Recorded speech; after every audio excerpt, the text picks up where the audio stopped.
ਵਾਹਿਗੁਰੂ ਜੀ ਕੀ ਫਤਿਹ। ਪਤਿਤ ਪਾਵਨ ਭਗਤ ਵਛਲ ਕਿਰਪਾ ਨਿਦਾਨ, ਜੁਗੋ ਜੁਗ ਟਲ। ਧੰਨ ਧੰਨ ਸਤਿਗੁਰੂ ਸ੍ਰੀ ਗੁਰੂ ਗ੍ਰੰਥ ਸਾਹਿਬ ਜੀ ਦੀ ਪਾਵਨ ਪਵਿੱਤਰ ਹਜ਼ੂਰੀ ਅੰਦਰ ਗੁਰਦੁਆਰਾ ਸ੍ਰੀ ਦੂਖ ਨਿਵਾਰਨ ਸਾਹਿਬ ਵਿਖੇ ਜੁੜ ਬੈਠੀ ਗੁਰੂ ਪਿਆਰੀ ਸਾਧ ਸੰਗਤ ਜੀਓ, ਬੜੇ ਪਿਆਰ ਸਤਿਕਾਰ ਨਾਲ ਆਪ ਜੀ ਕਲਯੁਗ ਮੈਂ ਕੀਰਤਨ ਪ੍ਰਧਾਨਾ, ਗੁਰਮੁਖ ਜਪੀਆ ਲਾਏ ਧਿਆਨਾ। ਬੜੇ ਪਿਆਰ ਸਤਿਕਾਰ ਨਾਲ ਗੁਰਮੁਖ ਪਿਆਰਿਆਂ ਤੋਂ ਕੀਰਤਨ ਸਰਵਣ ਕਰ ਰਹੇ ਸੀ। ਜੋ ਰੋਜ਼ਾਨਾ ਗੁਰੂ ਕਾ ਇਤਿਹਾਸ, ਜਿਸ ਨੂੰ ਗੁਰਬਾਣੀ ਵਿੱਚ ਕਿਹਾ ਹੈ, ਹਰ ਕੀਆਂ ਕਥਾ ਕਹਾਣੀਆਂ ਗੁਰਮੀਤ ਸੁਣਾਈਆਂ, ਬਲਿਹਾਰੀ ਗੁਰ ਆਪਣੇ ਗੁਰ ਕੋ ਬਰ ਜਾਈਆਂ। ਇਹ ਕਥਾ ਅਤੇ ਕਹਾਣੀਆਂ ਸਤਿਗੁਰਾਂ ਦੀਆਂ, ਇਹਨਾਂ ਦੀ ਬੜੀ ਸਿਫਤ ਅਤੇ ਬੜੀ ਵਡਿਆਈ ਕੀਤੀ ਹੈ ਸਤਿਗੁਰੂ ਜੀ ਨੇ।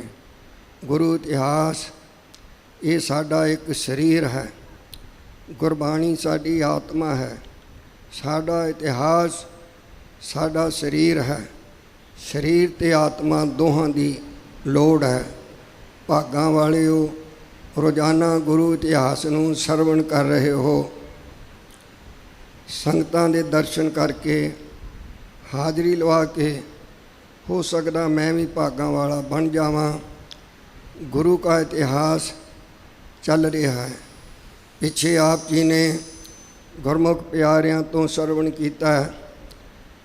ਸਤਿਗੁਰੂ ਗੁਰੂ ਨਾਨਕ ਦੇਵ ਜੀ, ਜਿਸ ਤਰ੍ਹਾਂ ਭਾਈ ਗੁਰਦਾਸ ਜੀ ਨੇ ਕਿਹਾ, ਬਾਬੇ ਤਾਰੇ ਚਾਰ ਚੱਕ, ਨੌ ਖੰਡ ਪਿਰਤਮੀ ਸੱਚਾ ਢੋਆ। ਸਤਿਗੁਰੂ ਗੁਰੂ ਨਾਨਕ ਸਾਹਿਬ ਜੀ ਨੇ ਸਾਰੀ ਸ੍ਰਿਸ਼ਟੀ ਦਾ ਚੱਕਰ ਲਾ ਕੇ ਆਪ ਜੀ ਹੁਣ ਕਰਤਾਰਪੁਰ, ਜੋ ਪਾਕਿਸਤਾਨ ਵਿੱਚ ਹੈ, ਰਾਵੀ ਦੇ ਕਿਨਾਰੇ, ਉਸ ਸਥਾਨ 'ਤੇ ਸਤਿਗੁਰੂ ਸੱਚੇ ਪਾਤਸ਼ਾਹ ਜੀ ਆ ਗਏ ਨੇ। ਹੁਣ ਇੱਥੇ ਹੀ ਸਾਰੇ ਕੌਤਕ ਅਤੇ ਸਿੱਖ ਸੰਗਤਾਂ ਦਾ ਉਧਾਰ ਕਰਨਗੇ। ਆਪ ਜੀ ਸਰਵਣ ਕਰ ਚੁੱਕੇ ਹੋ। ਇੱਥੇ ਇੱਕ ਸਿੱਖ ਸਤਿਗੁਰਾਂ ਦੇ ਚਰਨਾਂ ਵਿੱਚ ਆਇਆ, ਜਿਸ ਨੇ ਬੇਨਤੀ ਕੀਤੀ, ਮਹਾਰਾਜ ਜੀ, ਮੈਂ ਦੇਖ ਰਿਹਾ ਬੜੀਆਂ ਸਿੱਖ ਸੰਗਤਾਂ ਤੁਹਾਡੇ ਤੋਂ ਭਰੋਸਾ ਆ ਰਹੀਆਂ ਹਨ। ਮੇਰੀ ਬੇਨਤੀ ਹੈ, ਮੈਨੂੰ ਦੱਸੋ ਮੈਂ ਤੁਹਾਡਾ ਸਿੱਖ ਬਣਾ, ਜਾਂ ਮੈਂ ਬਿਹੰਗਮ ਫਕੀਰ ਬਣਾ, ਜਾਂ ਮੈਂ ਗ੍ਰਸਥ ਧਰਮ ਨੂੰ ਧਾਰਨ ਕਰਾਂ।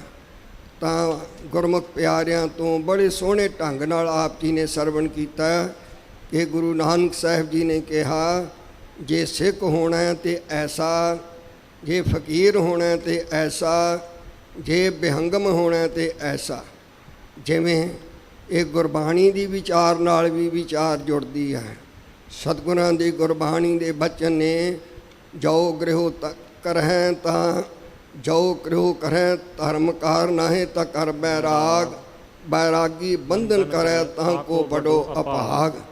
ਸੋ ਇਸ ਪ੍ਰਕਾਰ ਸਤਿਗੁਰੂ ਜੀ ਆਇਆਂ ਗਿਆ ਸਿੱਖ ਸੰਗਤਾਂ, ਗੁਰਸਿੱਖਾਂ ਨੂੰ ਉਪਦੇਸ਼ ਦੇ ਰਹੇ ਨੇ। ਜਿਹੜਾ ਕੋਈ ਸਵਾਲ ਕਰਦਾ ਉਹਨੂੰ ਜਵਾਬ ਦੇ ਕੇ ਨਿਰੁੱਤਰ ਕਰ ਰਹੇ ਹਨ, ਬਖਸ਼ਿਸ਼ਾਂ ਕਰ ਰਹੇ ਨੇ। ਹੁਣ ਅੱਗੇ ਸਤਿਗੁਰਾਂ ਦੇ ਚਰਨਾਂ ਵਿੱਚ ਬਾਬਾ ਬੁੱਢਾ ਸਾਹਿਬ ਜੀ ਦਾ ਇਤਿਹਾਸ ਪ੍ਰਾਰੰਭ ਹੋਇਆ ਹੈ ਕਿ ਗੁਰੂ ਨਾਨਕ ਦੇਵ ਸੱਚੇ ਪਾਤਸ਼ਾਹ ਜੀ ਜਦੋਂ ਕਰਤਾਰਪੁਰ ਸਾਹਿਬ ਵਿੱਚ ਸਨ, ਸੋ ਭਾਈ ਸੰਤੋਖ ਸਿੰਘ ਜੀ ਇਹ ਲਿਖ ਰਹੇ ਨੇ ਕਿ ਭਾਈ ਬਾਲਾ ਜੀ ਕਹਿੰਦੇ, ਮੈਨੂੰ ਗੁਰੂ ਨਾਨਕ ਸਾਹਿਬ ਨੇ ਕਿਹਾ, ਇੱਕ ਬੱਚਾ ਬੱਕਰੀਆਂ ਚਾਰਦਾ, ਉਸ ਨੂੰ ਬੁਲਾ ਕੇ ਲਿਆਓ। ਲਿਆਂਦਾ ਗਿਆ।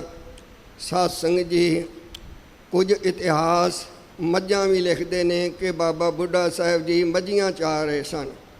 ਭਾਈ ਸਾਹਿਬ ਜੀ ਨੇ ਬੱਕਰੀਆਂ ਲਿਖਿਆ, ਰਹੋ ਵਿਚਾਰ। ਸੋ ਬੱਚਾ ਸਤਿਗੁਰਾਂ ਦੇ ਚਰਨਾਂ ਵਿੱਚ ਆਇਆ। ਸਤਿਗੁਰੂ ਸੱਚੇ ਪਾਤਸ਼ਾਹ ਜੀ ਨੇ ਪੁੱਛਿਆ, ਤੇਰਾ ਨਾਂ ਕੀ ਹੈ, ਤੂੰ ਕਿੱਥੋਂ ਹੈ, ਸਾਰਾ ਕੁਝ ਪੁੱਛਿਆ। ਪੁੱਛ ਕੇ ਸੋ ਸਤਿਗੁਰੂ ਜੀ ਕਹਿਣ ਲੱਗੇ, ਤੂੰ ਹੁਣ ਭਾਈ ਜਾ। ਇਸ ਨੇ ਸਵਾਲ ਕੀਤਾ, ਮਹਾਰਾਜ ਤੁਸੀਂ ਮੈਨੂੰ ਬੁਲਾਇਆ ਵੀ ਤੇ ਕੋਈ ਕੰਮ ਵੀ ਨਹੀਂ ਦੱਸਿਆ।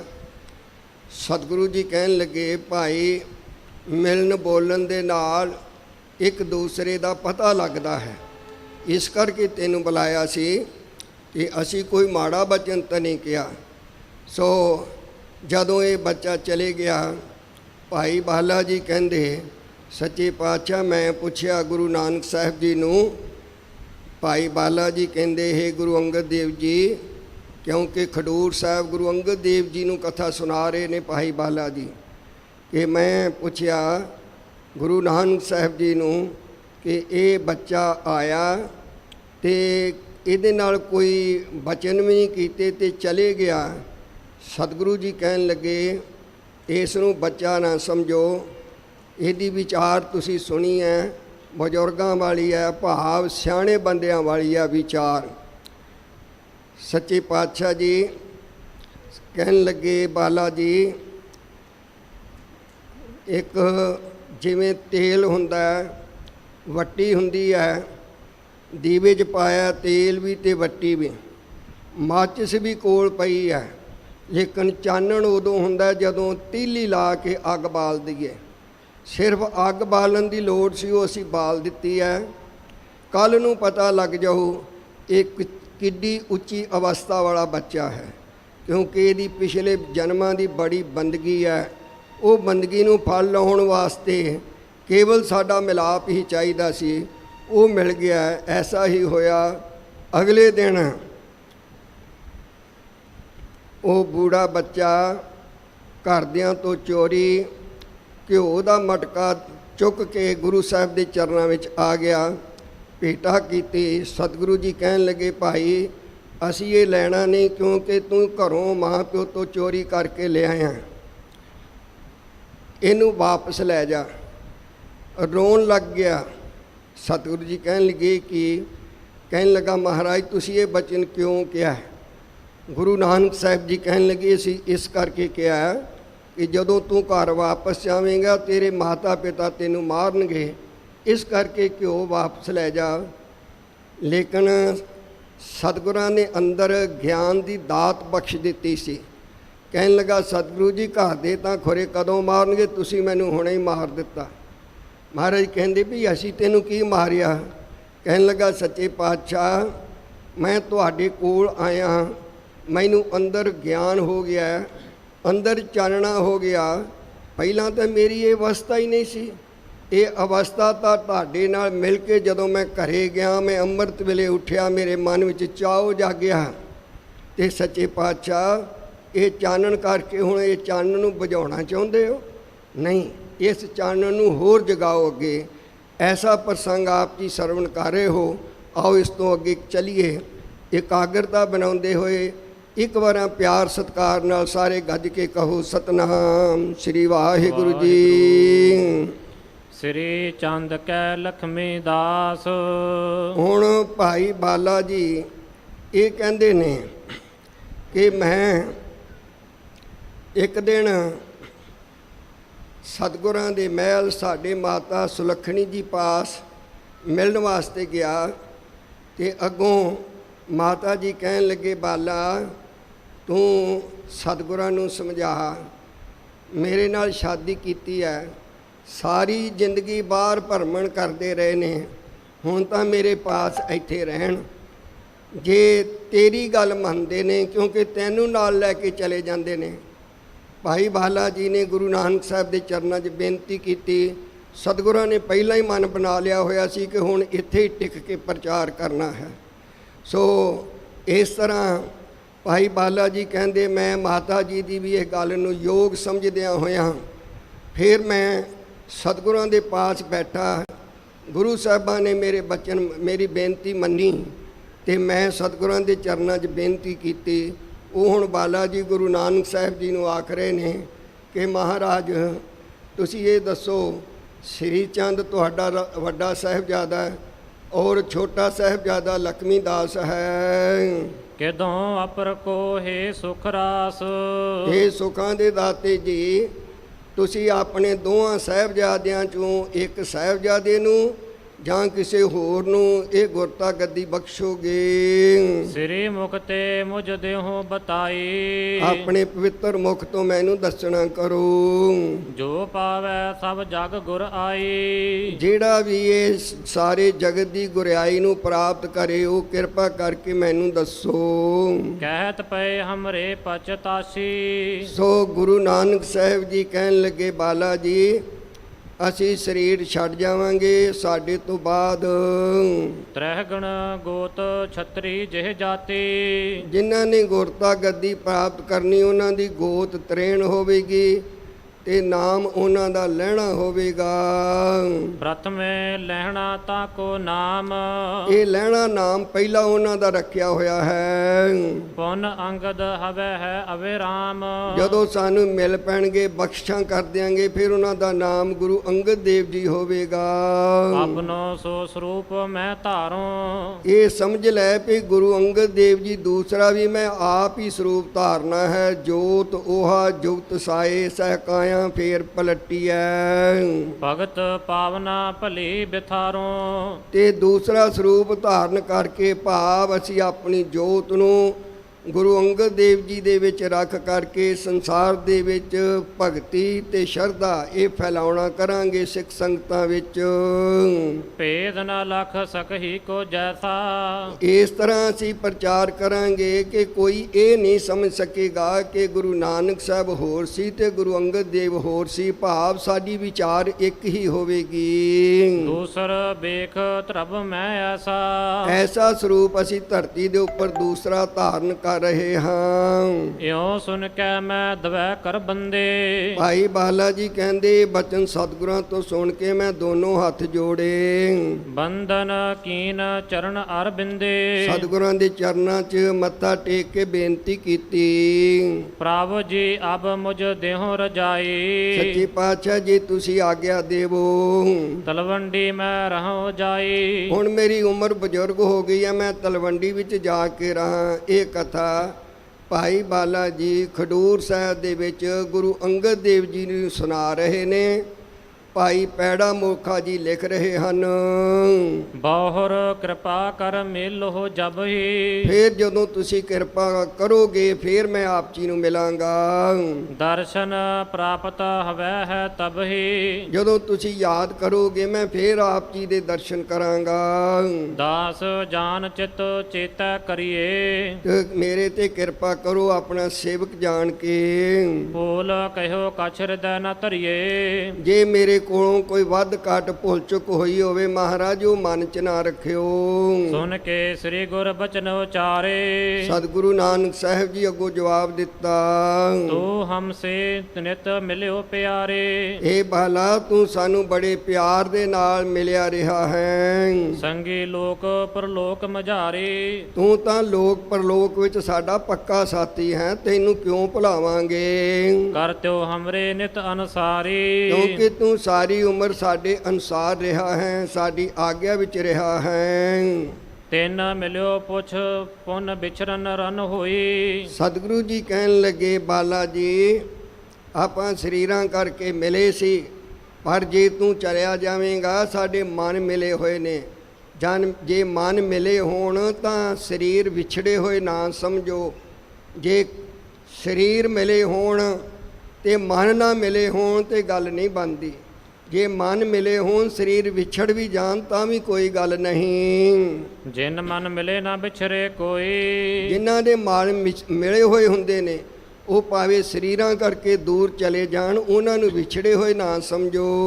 ਸਦਾ ਯਾਦ ਤੋਰੇ ਦੇ ਹਮਾਰੇ, ਉਹ ਤਾਂ ਹਮੇਸ਼ਾ ਸਾਨੂੰ ਯਾਦ ਰਹਿੰਦਾ ਹੈ। ਪਰਮ ਅਮੀਤ ਕਿਉਂ ਦੇਹ ਵਿਸਾਰੇ, ਸੋ ਇਸ ਪ੍ਰਕਾਰ ਸਤਿਗੁਰੂ ਸੱਚੇ ਪਾਤਸ਼ਾਹ ਜੀ ਕਹਿਣ ਲੱਗੇ, ਫੇਰ ਪੜ੍ਹ ਦਿਓ ਪੰਕਤੀ, ਪਰਮ ਅਮੀਤ ਕਿਉਂ ਦੇਹ ਵਿਸਾਰੇ, ਤੂੰ ਸਾਡਾ ਪਿਆਰਾ ਮਿੱਤਰ ਹੈ, ਅਸੀਂ ਤੈਨੂੰ ਕਿਉਂ ਭੁਲਾਵਾਂਗੇ। ਸੁਨ ਕੇ ਪੁਨ ਬੰਧਨ ਮੈਂ ਕੀਨੀ, ਸੁਣ ਕੇ ਬਾਲਾ ਜੀ ਕਹਿੰਦੇ ਮੈਂ ਗੁਰੂ ਨਾਨਕ ਸਾਹਿਬ ਦੇ ਚਰਨਾਂ ਤੇ ਮੱਥਾ ਟੇਕਿਆ।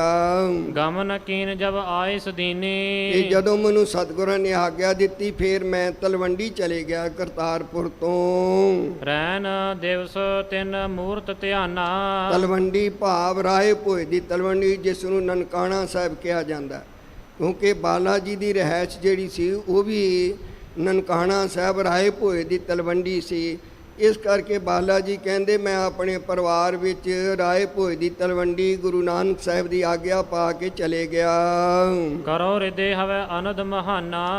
ਸੋ ਭਾਈ ਬਾਲਾ ਜੀ ਕਹਿੰਦੇ ਨੇ ਮੈਂ ਤਲਵੰਡੀ ਜਾ ਕੇ ਗੁਰੂ ਸਾਹਿਬ ਦੇ ਧਿਆਨ ਵਿੱਚ ਜੁੜ ਕਰਕੇ ਆਪਣੀ ਅਵਸਥਾ ਨੂੰ ਆਨੰਦ ਸਰੂਪ ਬਣਾਈ ਰੱਖਿਆ।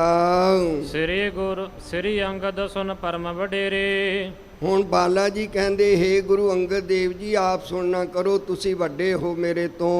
ਉਹ ਤੇਜ ਤੇ ਕਰਦੇ ਸੁਧ ਮੇਰੇ। ਭਾਵੇਂ ਉਮਰ ਬਾਲਾ ਜੀ ਦੀ ਵੱਡੀ ਸੀ, ਪਰ ਗੁਰੂ ਅੰਗਦ ਦੇਵ ਜੀ ਨੂੰ ਗੁਰਤਾ ਗੱਦੀ ਦੇ ਮਾਲਕ ਜਾਣ ਕੇ ਕਹਿ ਰਹੇ ਨੇ ਮਹਾਰਾਜ ਤੁਸੀਂ ਵੱਡੇ ਹੋ, ਮੈਂ ਛੋਟਾ ਹਾਂ।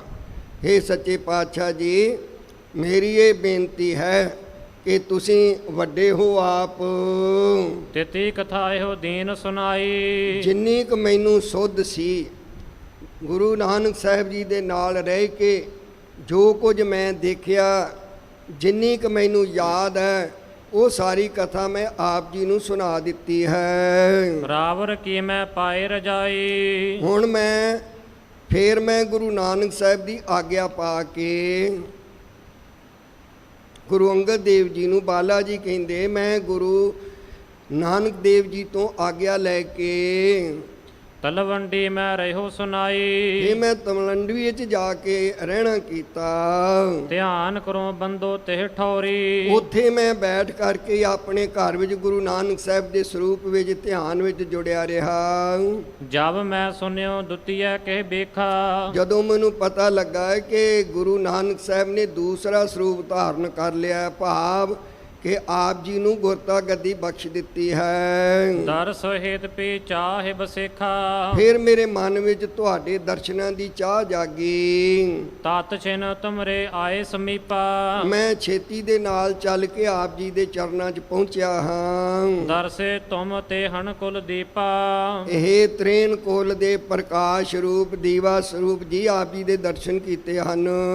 ਸੋ ਸ੍ਰੀ ਨਾਨਕ ਹੋ ਤੁਮ ਉਹੀ। ਮੈਂ ਇਹ ਦੇਖ ਲਿਆ ਕਿ ਹੇ ਗੁਰੂ ਅੰਗਦ ਦੇਵ ਜੀ ਤੁਸੀਂ ਉਹੀ ਗੁਰੂ ਨਾਨਕ ਸਾਹਿਬ ਦਾ ਰੂਪ ਹੋ। ਹੈ ਪ੍ਰਤੀਤ ਅਤਿਸ਼ ਦ੍ਰਿੜ ਮੋਹੀ। ਔਰ ਮੈਂ ਉੱਪਰੋਂ ਨਹੀਂ ਕਹਿ ਰਿਹਾ, ਮੇਰੇ ਮਨ ਵਿੱਚ ਪੱਕਾ ਭਰੋਸਾ ਹੈ ਕਿ ਤੁਸੀਂ ਗੁਰੂ ਨਾਨਕ ਸਾਹਿਬ ਦਾ ਹੀ ਰੂਪ ਹੋ। ਆਪਣੀ ਕਥਾ ਆਪ ਲਿਖਵਾਈ। ਮਹਾਰਾਜ ਮੇਰਾ ਤੇ ਬਹਾਨਾ ਹੀ ਹੈ, ਇਹ ਤੇ ਕਥਾ ਜਿਹੜੀ ਮੈਂ ਤੁਹਾਨੂੰ ਲਿਖਵਾਉਣਾ ਕੀਤੀ ਹੈ।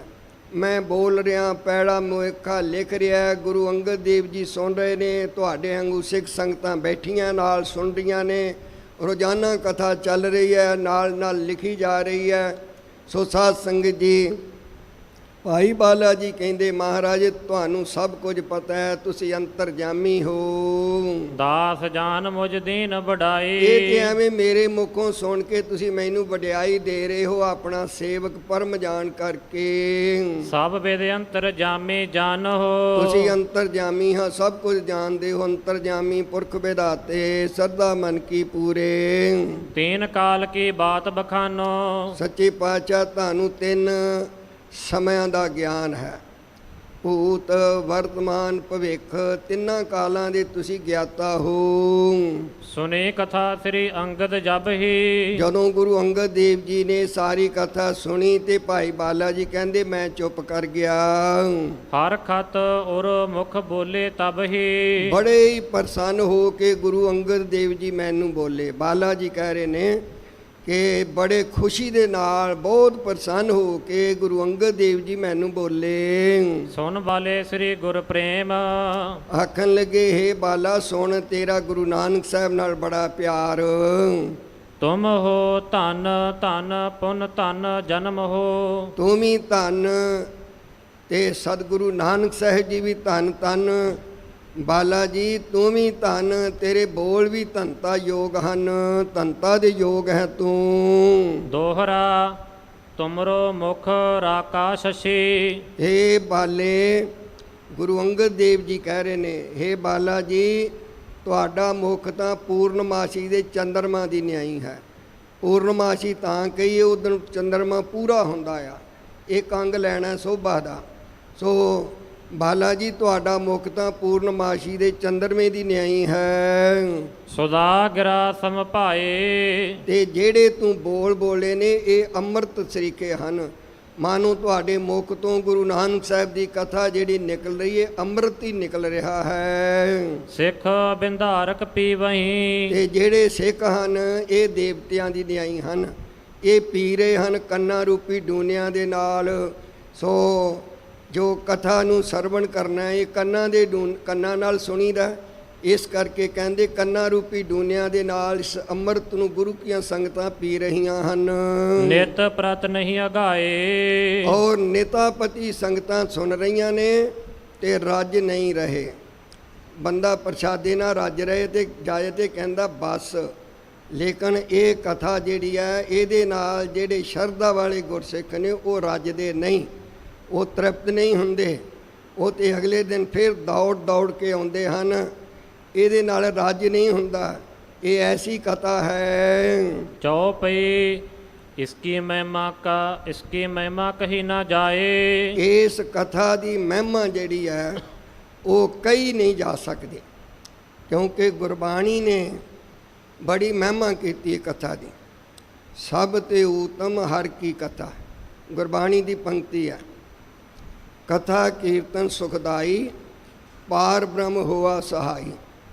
ਪੰਚਮ ਪਾਤਸ਼ਾਹ ਦਾ ਸ਼ਬਦ ਹੈ, ਹਮਾਰੀ ਪਿਆਰੀ ਅੰਮ੍ਰਿਤ ਧਾਰੀ, ਗੁਰ ਨਿਮਖ ਨਾ ਮਨ ਤੇ ਟਾਰੀ ਰੇ। ਇਹ ਕਥਾ ਨੂੰ ਕਿਹਾ ਗੁਰੂ ਸਾਹਿਬ ਜੀ ਨੇ, ਹਮਾਰੀ ਪਿਆਰੀ ਅੰਮ੍ਰਿਤ ਧਾਰੀ। ਇਹ ਕਥਾ ਮੈਨੂੰ ਇੰਨੀ ਪਿਆਰੀ ਹੈ, ਜਿਹੜਾ ਸੁਣਦਾ ਉਹ ਅੰਮ੍ਰਿਤ ਧਾਰੀ ਬਣ ਜਾਂਦਾ। ਅੰਮ੍ਰਿਤ ਧਾਰੀ, ਕਈ ਕਹਿੰਦੇ ਅੰਮ੍ਰਿਤ ਧਾਰੀ ਤਾਂ ਦਸਮ ਪਾਤਸ਼ਾਹ ਨਹੀਂ, ਗੁਰੂ ਨਾਨਕ ਸਾਹਿਬ ਤੋਂ ਅੰਮ੍ਰਿਤ ਚੱਲ ਰਿਹਾ। ਉਹ ਚਰਨ ਪੌਲ ਸੀ, ਉਹ ਵੀ ਅੰਮ੍ਰਿਤ ਸੀ।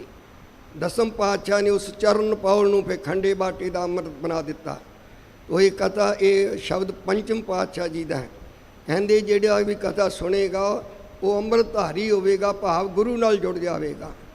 ਹਮਾਰੀ ਪਿਆਰੀ ਅੰਮ੍ਰਿਤ ਧਾਰੀ, ਗੁਰ ਨਿਮਕ ਨ ਮਨ ਤੇ ਟਾਰੀ ਰੇ। ਦਰਸ਼ਨ ਪਰਸਨ ਸਰਸਨ ਹਰਸਨ, ਰੰਗ ਰੰਗੀ ਕਰਤਾਰੀ ਰੇ। ਖਿਨ ਰਮ ਗੁਰ ਗਮ ਹਰਦਮ ਨਹਿ ਜਮ, ਹਰ ਕੰਠ ਨਾਨਕ ਗੁਰਾਰੀ ਰੇ।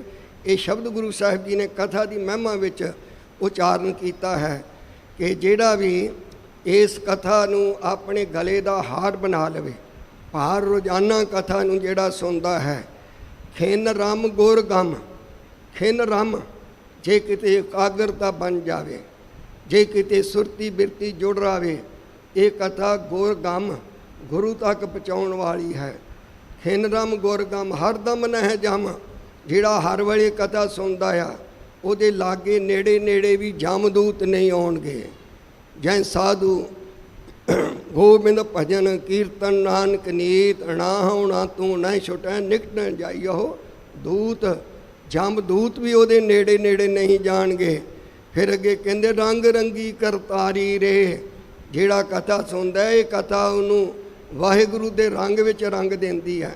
ਜਿਵੇਂ ਗੁਰਬਾਣੀ ਦਾ ਸ਼ਬਦ ਹੈ, ਰਾਰਾ ਰਸ ਨਿਰਸ ਕਰ ਜਾਣਿਆ, ਹੋਏ ਨਰਸੋ ਰਸ ਪਹਿਚਾਨਿਆ। ਇਹ ਰਸ ਛਾਡੇ ਉਹ ਰਸ ਆਵਾ, ਉਹ ਰਸ ਪੀਆ ਉਹ ਰਸ ਨਹੀਂ ਭਾਵਾ। ਐਸੀ ਬਖਸ਼ਿਸ਼ ਹੋ ਜਾਂਦੀ, ਐਸੀ ਕਿਰਪਾ ਹੋ ਜਾਂਦੀ। ਭਿੰਨੀ ਰਹਿਣੜੀ ਹੈ ਚਾਮਕਣ ਤਾਰੇ, ਜਾਗੈ ਸੰਤ ਜਨਾ ਮੇਰੇ ਰਾਮ ਪਿਆਰੇ। ਰਾਮ ਪਿਆਰੇ ਸਦਾ ਜਾਗੈ, ਨਾਮ ਸਿਮਰੈ ਅੰਦਨੋ। ਐਸੀ ਅਵਸਥਾ ਬਣਾ ਦਿੰਦੀ ਹੈ ਇਹ ਕਥਾ ਗੁਰੂ ਕੀ ਬਾਣੀ ਦੀ। ਸੁਣ ਕੇ ਚਾਰ ਪਦਾਰਥ ਪਾਏ। ਜਿਹੜਾ ਸੁਣੇਗਾ ਇਹ ਨਹੀਂ ਕਿ ਉਹ ਭੁੱਖਾ ਹੀ ਰਹੇਗਾ, ਉਹਨੂੰ ਚਾਰ ਪਦਾਰਥ ਵੀ ਪ੍ਰਾਪਤ ਹੋਣਗੇ।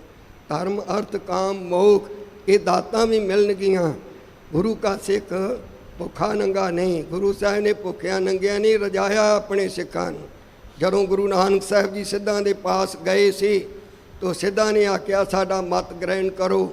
ਤੇ ਗੁਰੂ ਨਾਨਕ ਸਾਹਿਬ ਜੀ ਕਹਿਣ ਲੱਗੇ ਤੁਸੀਂ ਰਾਜਿਆਂ ਨੂੰ ਕੰਗਾਲ ਮੰਗਤੇ ਬਣਾ ਦਿੱਤਾ, ਮੈਨੂੰ ਤੁਹਾਡਾ ਮਤ ਨਹੀਂ ਚੰਗਾ ਲੱਗਦਾ। ਮੈਂ ਤੇ ਗਰੀਬਾਂ ਨੂੰ ਅਮੀਰ ਬਣਾਵਾਂਗਾ, ਮੈਂ ਤੇ ਹਨੇ ਸਰਦਾਰੀਆਂ ਬਖਸ਼ਾਂਗਾ। ਜੇ ਕਿਤੇ ਐਸਿਆਂ ਕੋਲ ਗਏ ਮਹਾਰਾਜ ਜੋੜਾ ਨਹੀਂ ਪਾਉਣਾ, ਕੱਪੜੇ ਨਹੀਂ ਪਾਉਂਦੇ, ਸਾਡਾ ਮਤ ਦੇਖੋ। ਮਹਾਰਾਜ ਕਹਿੰਦੇ ਕਰਮਾਂ ਦੀ ਮਾਰ ਹੈ, ਕਰਮਾਂ ਦੇ ਮਾਰੇ ਹੋ ਤੁਸੀਂ। ਪਿਛਲੇ ਜਨਮ 'ਚ ਲੋਕਾਂ ਦੇ ਜੋੜੇ ਚੁੱਕਦੇ ਹੋਗੇ, ਹੁਣ ਪਾਉਣ ਵਾਸਤੇ ਨਹੀਂ ਮਿਲਦੇ। ਪਹਿਲਾਂ ਲੋਕਾਂ ਦੇ ਕੱਪੜੇ ਲਾਉਂਦੇ ਹੋਵੋਗੇ, ਹੁਣ ਤੁਹਾਨੂੰ ਪਾਉਣ ਵਾਸਤੇ ਨਹੀਂ ਮਿਲਦੇ। ਮੈਂ ਤਾਂ ਸਿੱਖਾਂ ਨੂੰ ਹੰਨੇ ਹੰਨੇ ਸਰਦਾਰੀਆਂ ਬਖਸ਼ਾਂਗਾ, ਐਸੇ ਵਚਨ ਕੀਤੇ ਸਤਿਗੁਰੂ ਜੀ ਨੇ। ਨਹੀਂ ਅਲੱਭ ਵਸਤ ਹੈ ਕੋਈ, ਐਸੀ ਕੋਈ ਵਸਤੂ ਨਹੀਂ ਜਿਹੜੀ ਨਾ ਪ੍ਰਾਪਤ ਹੋਵੇ, ਪਰ ਕਿਸ ਨੂੰ? ਜਿਉ ਪਾਰਸ ਧਨ ਟੋਟ ਨਾ ਹੋਈ। ਜਿਹੜਾ ਗੁਰੂ ਦੇ ਇਤਿਹਾਸ ਦਾ ਜਾਣੂ ਹੋਵੇਗਾ, ਗੁਰੂ ਕੇ ਇਤਿਹਾਸ ਨੇ ਗੁਰੂ ਨਾਲ ਜੋੜਨਾ, ਗੁਰੂ ਨਾਲ ਜੋੜ ਕੇ ਗੁਰੂ ਦੀਆਂ ਬਖਸ਼ਿਸ਼ਾਂ ਮਿਲਣੀਆਂ ਨੇ। ਤੇ ਸਤਿਗੁਰੂ ਜੀ ਕਹਿੰਦੇ ਹਨ, ਦਲੀਲ ਦਿੰਦੇ ਨੇ, ਜਿਵੇਂ ਪਾਰਸ ਕੋਲ ਹੋਵੇ ਤੇ ਧਨ ਦੀ ਤੋਟ ਨਹੀਂ ਹੁੰਦੀ। ਪਾਰਸ ਇੱਕ ਹੈ ਤਾਂ ਪੱਥਰ ਦੀ ਵੱਟੀ, ਪਰ ਉਹ 7 ਧਾਤਾਂ ਨੂੰ ਲਾਈਏ ਤੇ ਉਹ ਸੋਨਾ ਬਣਾਈ ਜਾਂਦੀ ਹੈ। ਲੋਹਾ, ਚਾਂਦੀ, ਤਾਂਬਾ, ਇਹਨੂੰ ਸੁਹਾਈਏ ਤੇ ਉਹ ਸੋਨਾ ਬਣ ਜਾਂਦਾ। ਉਹ ਪਾਰਸ ਦੀ ਵੱਟੀ ਜੇ ਕਿਸੇ ਦੇ ਪਾਸ ਹੋਵੇ, ਉਹਨੂੰ ਧਨ ਦੀ ਕੋਈ ਤੋਟ ਨਹੀਂ ਰਹਿੰਦੀ। ਇਸੇ ਤਰ੍ਹਾਂ ਹੀ ਜਿਹੜਾ ਗੁਰੂ ਨਾਲ ਜੁੜ ਗਿਆ, ਗੁਰੂ ਦੇ ਇਤਿਹਾਸ ਤੋਂ ਜਾਣੂ ਹੋ ਗਿਆ, ਸਤਿਗੁਰਾਂ 'ਤੇ ਦ੍ਰਿੜ ਭਾਵਨਾ ਸ਼ਰਧਾ ਵੱਜ ਗਈ ਹੈ, ਉਹਨੂੰ ਦੁਨੀਆ 'ਚ ਕੋਈ ਐਸੀ ਚੀਜ਼ ਨਹੀਂ ਜਿਹੜੀ ਨਹੀਂ ਮਿਲਦੀ। ਪਰ ਉਪਕਾਰ ਕੀਓ ਜਗ ਪਰ ਤੁਮ। ਧੰਨ ਗੁਰੂ ਅੰਗਦ ਦੇਵ ਜੀ ਬਾਲਾ ਜੀ ਦੀ ਕਿੰਨੀ ਮਹਿਮਾ ਕਰ ਰਹੇ ਨੇ। ਕਹਿੰਦੇ, ਬਾਲਾ ਜੀ, ਇਹ ਤੁਹਾਡਾ ਦੁਨੀਆ ਦੇ ਉੱਪਰ ਬਹੁਤ ਵੱਡਾ ਪਰਉਪਕਾਰ ਹੈ, ਜਿਹੜੀ ਤੁਸੀਂ ਗੁਰੂ ਨਾਨਕ ਸਾਹਿਬ ਦੀ ਕਥਾ ਲਿਖਵਾ ਰਹੇ ਹੋ। ਇਹ ਜਿਹੜੀ ਕਥਾ ਆ ਸਾਧ ਸੰਗਤ ਜੀ, ਜਦੋਂ ਕੈਂਥਲ ਦਾ ਰਾਜਾ ਉਸ ਨੇ ਭਾਈ ਸੰਤੋਖ ਸਿੰਘ ਨੂੰ ਬੁਲਾਇਆ ਸੀ ਕਿ ਮੈਂ ਸਾਰੇ ਗੁਰੂਆਂ ਦੀ ਕਥਾ ਲਿਖਵਾਉਣੀ ਚਾਹੁੰਦਾ, ਤੇ ਭਾਈ ਸੰਤੋਖ ਸਿੰਘ ਜੀ ਉਹਦੇ ਵਿੱਚ ਮੁੱਖ ਸਨ। ਬਾਕੀ ਹੋਰ ਵੀ ਇੰਡੀਆ ਦੇ ਵਿਦਵਾਨ ਜਿਹੜੇ ਉਹ ਮੰਗਾਏ ਸਨ, ਬੁਲਾਏ ਸੀਗੇ। ਉਸ ਮੌਕੇ ਭਾਈ ਸੰਤੋਖ ਸਿੰਘ ਜੀ ਨੇ ਕਿਹਾ ਰਾਜੇ ਨੂੰ ਕਿ ਜਿਹੜੀ ਕਥਾ ਸਤਿਗੁਰਾਂ ਦੀ ਇੱਕ ਪਈ ਹੋਈ ਹੈ, ਬਾਬਾ ਜੋ ਬਾਬਾ ਬੁੱਢਾ ਸਾਹਿਬ ਜੀ ਦੀ 7ਵੀਂ ਜਗ੍ਹਾ 'ਤੇ, ਉਹਨਾਂ ਦੇ ਪਾਸ ਹੈ ਇਹ ਗ੍ਰੰਥ। ਭਾਈ ਰਾਮ ਕੌਰ ਜੀ, ਨਾਂ ਤਾਂ ਅੰਮ੍ਰਿਤ ਛਕ ਕੇ ਗੁਰਬਖਸ਼ ਸਿੰਘ ਲਿਖਿਆ ਸੀ, ਪਰ ਇਤਿਹਾਸ ਵਿੱਚ ਪ੍ਰਚਲਿਤ ਰਾਮ ਕੌਰ ਹੀ ਆ ਰਿਹਾ। ਉਹ ਰਾਮ ਕੌਰ ਜੀ ਨੇ ਸਤਿਗੁਰਾਂ ਦੀ ਕਥਾ ਲਿਖੀ ਹੈ, ਕਿਉਂਕਿ ਇਹੀ ਕਥਾ ਜਿਹੜੀ ਅੱਗੇ ਚਲੀ ਆਉਂਦੀ ਸੀ, ਤੁਰੀ ਆ ਰਹੀ ਸੀ, ਉਹਦੀਆਂ ਹੀ ਲਿਖਤਾਂ ਬਣ ਰਹੀਆਂ ਸਨ।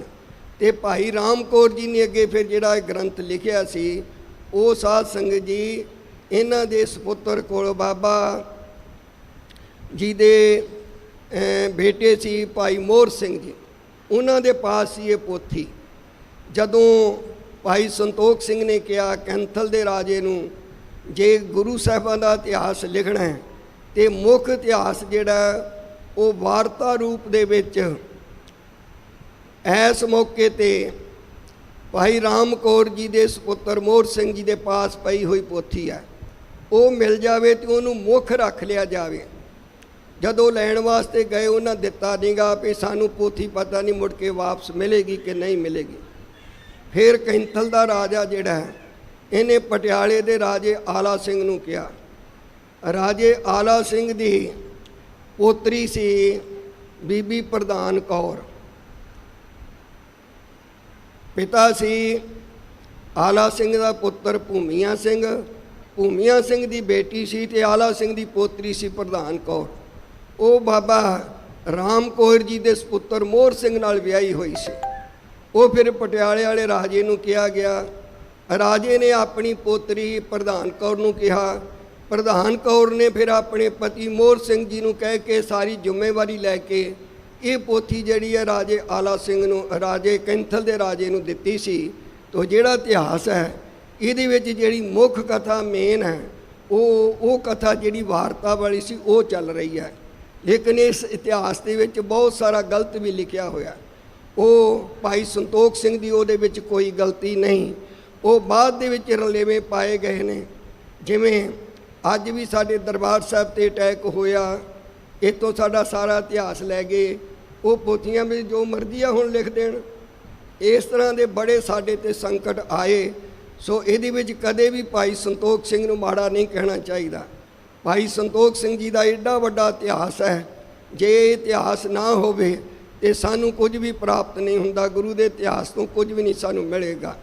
ਲੇਕਿਨ ਅਸੀਂ ਸਦਕੇ ਜਾਈਏ ਭਾਈ ਸੰਤੋਖ ਸਿੰਘ ਜੀ ਦੇ, ਉਹ ਲਿਖ ਗਏ ਨੇ ਪਹਿਲੀ ਪੋਥੀ ਵਿੱਚ ਕਹਿੰਦੇ ਜੇ ਸਿੰਘੋ ਦੁੱਧ ਦੇ ਵਿੱਚ ਮੱਖੀਆਂ ਪੈ ਜਾਣ ਤੇ ਕੀ ਕਰੋਗੇ? ਜੇ ਪੀਓਗੇ ਉਲਟੀ। ਆਪ ਹੀ ਅੱਗੇ ਜਵਾਬ ਦਿੱਤਾ ਹੈ, ਆਪ ਹੀ ਸਵਾਲ ਕਰਕੇ ਆਪ ਹੀ ਜਵਾਬ ਦਿੰਦੇ। ਕਹਿੰਦੇ ਦੁੱਧ 'ਚ ਮੱਖੀਆਂ ਪਈਆਂ ਕੀ ਕਰੋਗੇ? ਅੱਗੇ ਜਵਾਬ ਦਿੰਦੇ ਜੇ ਪੀਓਗੇ ਉਲਟੀ ਆਵੇਗੀ, ਡੋਲ ਦਿਓਗੇ ਦੁੱਧ ਜਾਂਦਾ ਰਹੇਗਾ। ਕਹਿੰਦੇ ਮੱਖੀਆਂ ਕੱਢ ਦਿਓ, ਦੁੱਧ ਪੀ ਲਓ। ਭਾਵ ਕਿ ਜੇ ਕੋਈ ਵਿੱਚ ਗਲਤ ਹੈ ਤੇ ਉਹ ਤੁਸੀਂ ਕੱਢ ਦਿਓ।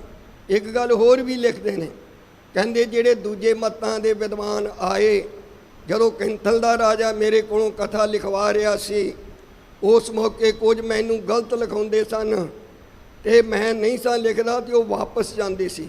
ਕੈਂਥਲ ਦੇ ਰਾਜੇ ਨੇ ਕਿਹਾ ਮਾੜੀ ਮੋਟੀ ਇਹਨਾਂ ਦੀ ਵੀ ਗੱਲ ਲਿਖ ਦਿਓ, ਜਦੋਂ ਇਤਿਹਾਸ ਲਿਖਿਆ ਗਿਆ ਇਹਨਾਂ ਨੂੰ ਤੋੜ ਕੇ ਸੁਧਾਈ ਕਰ ਲਵਾਂਗੇ। ਭਾਈ ਸੰਤੋਖ ਸਿੰਘ ਜੀ ਅਜੇ ਜਿਲਤਾਂ ਨਹੀਂ ਸੀ ਵੱਜੀਆਂ, ਚੜ੍ਹਾਈ ਕਰ ਗਏ, ਉਹ ਵੀ ਵਿੱਚ ਗਲਤੀਆਂ ਲਿਖੀਆਂ ਰਹੀਆਂ। ਲੇਕਿਨ ਉਸ ਤੋਂ ਬਾਅਦ ਇਹ ਜਿਹੜਾ ਇਤਿਹਾਸ ਸੀ ਉਹ ਭਾਈ ਸੰਤੋਖ ਸਿੰਘ ਦਾ ਭਤੀਜਾ ਸੀ ਤੇ ਇੱਕ ਉਹਦਾ ਦੋਸਤ ਸੀ ਕਬੀਰ ਪੰਥੀ ਤਰਲੋਚਨ, ਤੇ ਇਹਨਾਂ ਦੋਵਾਂ ਦੇ ਪਾਸ ਹੀ ਹੱਕ ਹਕੂਕ। ਉਹ ਜਿਹੜੀਆਂ ਗੱਲਾਂ ਭਾਈ ਸੰਤੋਖ ਸਿੰਘ ਜੀ ਨਹੀਂ ਸੀ ਲਿਖਦੇ, ਉਹ ਗੁਰੂ ਘਰ ਦੇ ਵਿਰੋਧੀ ਲੋਕਾਂ ਨੇ ਜਿਹੜੇ ਦੂਰੋਂ ਦੂਰੋਂ ਆਏ ਸੀ, ਰਾਜਾ ਚਾਹੁੰਦਾ ਸੀ ਸਾਨੂੰ ਇਹਨਾਂ ਕੋਲੋਂ ਇਤਿਹਾਸ ਤਾਂ ਮਿਲੇ, ਉਹਨਾਂ ਨੇ ਪੈਸੇ ਦੇ ਦੇ ਕੇ ਹੋਰ ਵਿੱਚ ਬਹੁਤ ਕੁਝ ਲਿਖਵਾਇਆ, ਐਡ ਕਰਵਾਇਆ। ਮੇਰੇ ਵਿਦਿਆ ਦਾਤਾ ਸੰਤ ਕਰਤਾਰ ਸਿੰਘ ਜੀ ਜੋ ਦਮਦਮੀ ਟਕਸਾਲ ਦੇ 13ਵੇਂ ਜਥੇਦਾਰ ਸੀ, ਸੰਤ ਜਰਨੈਲ ਤੋਂ ਪਹਿਲੇ, ਉਹਨਾਂ ਮਹਾਂਪੁਰਖਾਂ ਨੇ ਇਹ ਜਿਹੜੀਆਂ ਪੋਥੀਆਂ ਦੇ ਵਿੱਚ ਜਿੰਨਾ ਗਲਤ ਹੈ ਉਹ ਸਾਨੂੰ ਕਾਂਟਾ ਕਰਵਾਇਆ ਵੀ ਇਹ ਸੰਗਤ 'ਚ ਇਤਿਹਾਸ ਨਹੀਂ ਸੁਣਾਉਣਾ, ਇਹ ਗਲਤ ਹੈ। ਲੇਕਿਨ ਅਸੀਂ ਇਹ ਨਹੀਂ ਕਹਿ ਸਕਦੇ ਕਿ ਸਾਰਾ ਹੀ ਗਲਤ ਹੈ। ਜੇ ਅਸੀਂ ਸਾਰਾ ਹੀ ਗਲਤ ਕਰ ਦੇਂਗੇ ਅਸੀਂ ਸੁਣਾਂਗੇ ਕਿੱਥੋਂ? ਆਪਣੇ ਇਤਿਹਾਸ ਨੂੰ ਕਿੱਥੋਂ ਲਵਾਂਗੇ? ਹਾਂ, ਜਿਹੜਾ ਇਤਿਹਾਸ ਗੁਰੂ ਗ੍ਰੰਥ ਸਾਹਿਬ ਨਾਲ ਤਾਲਮੇਲ ਖਾਏ ਉਹਨੂੰ ਮੰਨੋ। ਜਿਹੜਾ ਗੁਰੂ ਗ੍ਰੰਥ ਸਾਹਿਬ ਦੇ ਆਸ਼ੇ ਤੋਂ ਉਲਟ ਹੈ ਉਹ ਨਹੀਂ ਸੰਗਤ 'ਚ ਸੁਣਾਉਣਾ ਚਾਹੀਦਾ, ਉਹਨੂੰ ਛੱਡ ਦੇਣਾ ਚਾਹੀਦਾ ਵਿੱਚੋਂ। ਸੋ ਇਸ ਕਰਕੇ ਸਾਧ ਸੰਗਤ ਜੀ, ਜੋ ਗੁਰਬਾਣੀ ਵਿੱਚ ਮਹਿਮਾ ਲਿਖੀ ਹੈ ਇਸ ਕਥਾ ਦੀ, ਉਹ ਗੁਰੂ ਅੰਗਦ ਦੇਵ ਜੀ, ਭਾਈ ਬਾਲਾ ਜੀ, ਕਿਉਂਕਿ ਉਹਨਾਂ ਹੁਣ ਚਲੇ ਜਾਣਾ, ਇਸ ਕਰਕੇ ਉਹਨਾਂ ਦੀ ਵਡਿਆਈ ਵਿੱਚ ਇਹ ਕਹਿ ਰਹੇ ਨੇ, ਹੇ ਬਾਲਾ ਜੀ ਤੁਹਾਡਾ ਮੁੱਖ ਹੈ ਪੂਰਨਮਾਸ਼ੀ ਦੇ ਚੰਦਰਮਾ ਦੀ ਤਰ੍ਹਾਂ। ਜਿਹੜੇ ਤੁਸੀਂ ਬੋਲ ਗੁਰੂ ਨਾਨਕ ਸਾਹਿਬ ਦੇ ਸਾਨੂੰ ਸੁਣਾ ਰਹੇ, ਇਹ ਅੰਮ੍ਰਿਤ ਸਰੀਕੇ ਹਨ। ਜਿਹੜੇ ਸਰੋਤੇ ਨੇ ਉਹ ਦੇਵਤਿਆਂ ਦੀ ਨਿਆਈ ਹਨ। ਮਹਿਮਾ ਅਪਰ ਨਾ ਕੋ ਇਸ ਕੇ ਸਮ। ਇਹਦੇ ਬਰਾਬਰ ਹੋਰ ਕੋਈ ਮਹਿਮਾ ਵਡਿਆਈ ਨਹੀਂ ਹੋ ਸਕਦੀ। ਇਹ ਬੜਾ ਵੱਡਾ ਪਰਉਪਕਾਰ ਵਾਲਾ ਤੁਸੀਂ ਕੰਮ ਕੀਤਾ। ਸੁਨਹਿ ਪੜੈ ਹਿਤ ਕਰ ਪੁਨ ਸੁਨਹਿ। ਜਿਹੜਾ ਇਸ ਕਥਾ ਨੂੰ, ਇਤਿਹਾਸ ਨੂੰ ਸੁਣੇਗਾ, ਪੜ੍ਹੇਗਾ, ਪੁਨ ਸੁਨਹਿ, ਉਹਦੇ ਮਨ 'ਚ ਸ਼ਰਧਾ ਜਾਗੇਗੀ, ਉਹ ਕਹੇਗਾ ਫੇਰ ਸੁਣਨਾ। ਦੇਖੋ ਇਹ ਜਿਹੜੀ ਕਥਾ ਇਤਿਹਾਸ ਦੀ ਹੈ, ਬੜੇ ਅਸੀਂ ਕਥਾਵਾਦਕਾਂ ਨੇ ਕਥਾ ਕਰ ਕਰਕੇ ਮਰ ਜਾਣਾ। 40-45 ਸਾਲ ਮੈਨੂੰ ਵੀ ਹੋ ਗਿਆ ਕਰਦਿਆਂ ਨੂੰ, ਤੁਹਾਡੇ ਦਰਸ਼ਨ ਪਹਿਲੀ ਵਾਰੀ ਹੋਏ ਨੇ। ਤੋ ਜਿਹੜੀ ਕਥਾ ਆ ਇਹ ਕਰ ਕਰਕੇ ਕਥਾਵਾਦ ਚੜ੍ਹਾਈ ਕਰ ਜਾਣਗੇ, ਲੇਕਿਨ ਕਥਾ ਉਸੇ ਤਰ੍ਹਾਂ ਹੀ ਚੱਲਦੀ ਰਹਿਣੀ ਹੈ। ਤੁਸੀਂ ਭਾਵੇਂ 50 ਕਥਾਵਾਦਕਾਂ ਕੋਲੋਂ ਕਥਾ ਸੁਣ ਲਓ, ਲੇਕਿਨ ਫੇਰ ਵੀ ਅੰਦਰ ਚਾਅ ਇਹ ਹੀ ਵਧੇਗਾ।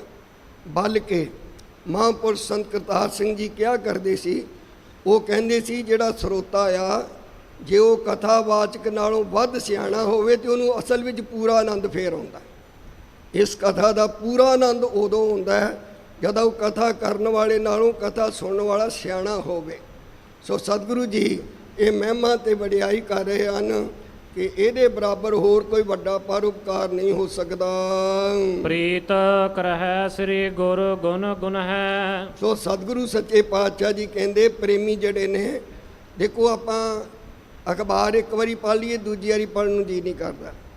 ਕੋਈ ਕਵਿਤਾ 2 ਵਾਰੀ ਪੜ੍ਹ ਲਓ, ਮੁੜ ਕੇ ਘੜੀ ਸੁਣਨ ਨੂੰ ਜੀ ਨਹੀਂ ਕਰਦਾ।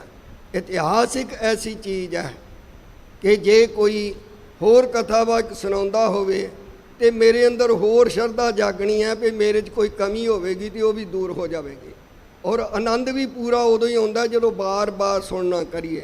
ਸੋ ਸਤਿਗੁਰੂ ਸੱਚੇ ਪਾਤਸ਼ਾਹ ਜੀ ਫਰਮਾਉਂਦੇ ਹਨ, ਕਹਿੰਦੇ ਕਿ ਇਹ ਪੁੰਨ ਕਥਾ ਸੁਣਨ ਵਾਲੀ ਹੈ।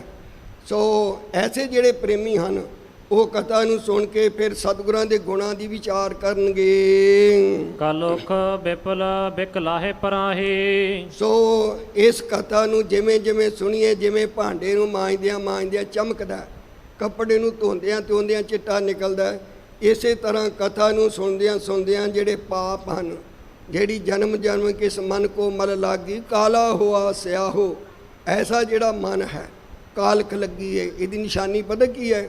ਮਨ ਨਹੀਂ ਟਿਕਦਾ, ਗੁਰਦੁਆਰੇ ਅੰਦਰ ਬੈਠਿਆਂ ਹੋਇਆਂ ਵੀ ਇਕਾਗਰ ਨਹੀਂ ਹੁੰਦਾ, ਦੌੜਦਾ ਫਿਰਦਾ। ਇਹਦਾ ਮਤਲਬ ਅੰਦਰ ਮੈਲ ਲੱਗੀ ਹੋਈ ਹੈ। ਜੇ ਪਵਿੱਤਰ ਹੋਵੇ ਤੇ ਟਿਕ ਜਾਵੇ, ਉੱਠੇ ਹੀ ਨਾ, ਨਹੀਂ ਅੰਦਰ ਮੈਲ ਹੈ, ਦੌੜਦਾ ਭੱਜਦਾ ਫਿਰਦਾ। ਕਹਿੰਦੇ ਜਿਵੇਂ ਜਿਵੇਂ ਕਥਾ ਸੁਣੀਏ ਤਿਵੇਂ ਇਹ ਮੈਲ ਜਿਹੜੀ ਹੈ ਨਾ ਉਹ ਲਹਿੰਦੀ ਜਾਂਦੀ ਹੈ, ਉਹ ਦੌੜਦੀ ਹੈ, ਭੱਜਦੀ ਹੈ ਜੀ। ਨਿਸ਼ਚਾ ਧਰੇ ਸ਼ਾਂਤ ਹੈ ਆਹੀ। ਜਿਹੜਾ ਵੀ ਇਸ ਕਥਾ ਤੇ ਨਿਸ਼ਚਾ ਕਰੇਗਾ ਉਹਦੇ ਮਨ ਨੂੰ ਸ਼ਾਂਤੀ ਮਿਲੇਗੀ। ਸ੍ਰੀ ਨਾਨਕ ਪਦ ਪੰਕਜ ਮਾਹੀ। ਧੰਨ ਗੁਰੂ ਨਾਨਕ ਦੇਵ ਸੱਚੇ ਪਾਤਸ਼ਾਹ ਜੀ ਦੇ ਚਰਨਾਂ ਤੇ ਸ੍ਰੀ ਨਾਨਕ ਪਗ ਪੰਕਜ ਮਾਹੀ, ਸਤਿਗੁਰਾਂ ਦੇ ਚਰਨਾਂ ਤੇ ਜਿਹੜਾ ਧਿਆਨ ਦੇ ਨਾਲ ਵੀ ਮੱਥਾ ਟੇਕੇਗਾ ਔਰ ਅੰਦਰ ਨਿਸ਼ਚੇ ਤੇ ਸ਼ਰਧਾ ਦੇ ਨਾਲ ਉਹਨੂੰ ਸ਼ਾਂਤੀ ਆਵੇਗੀ।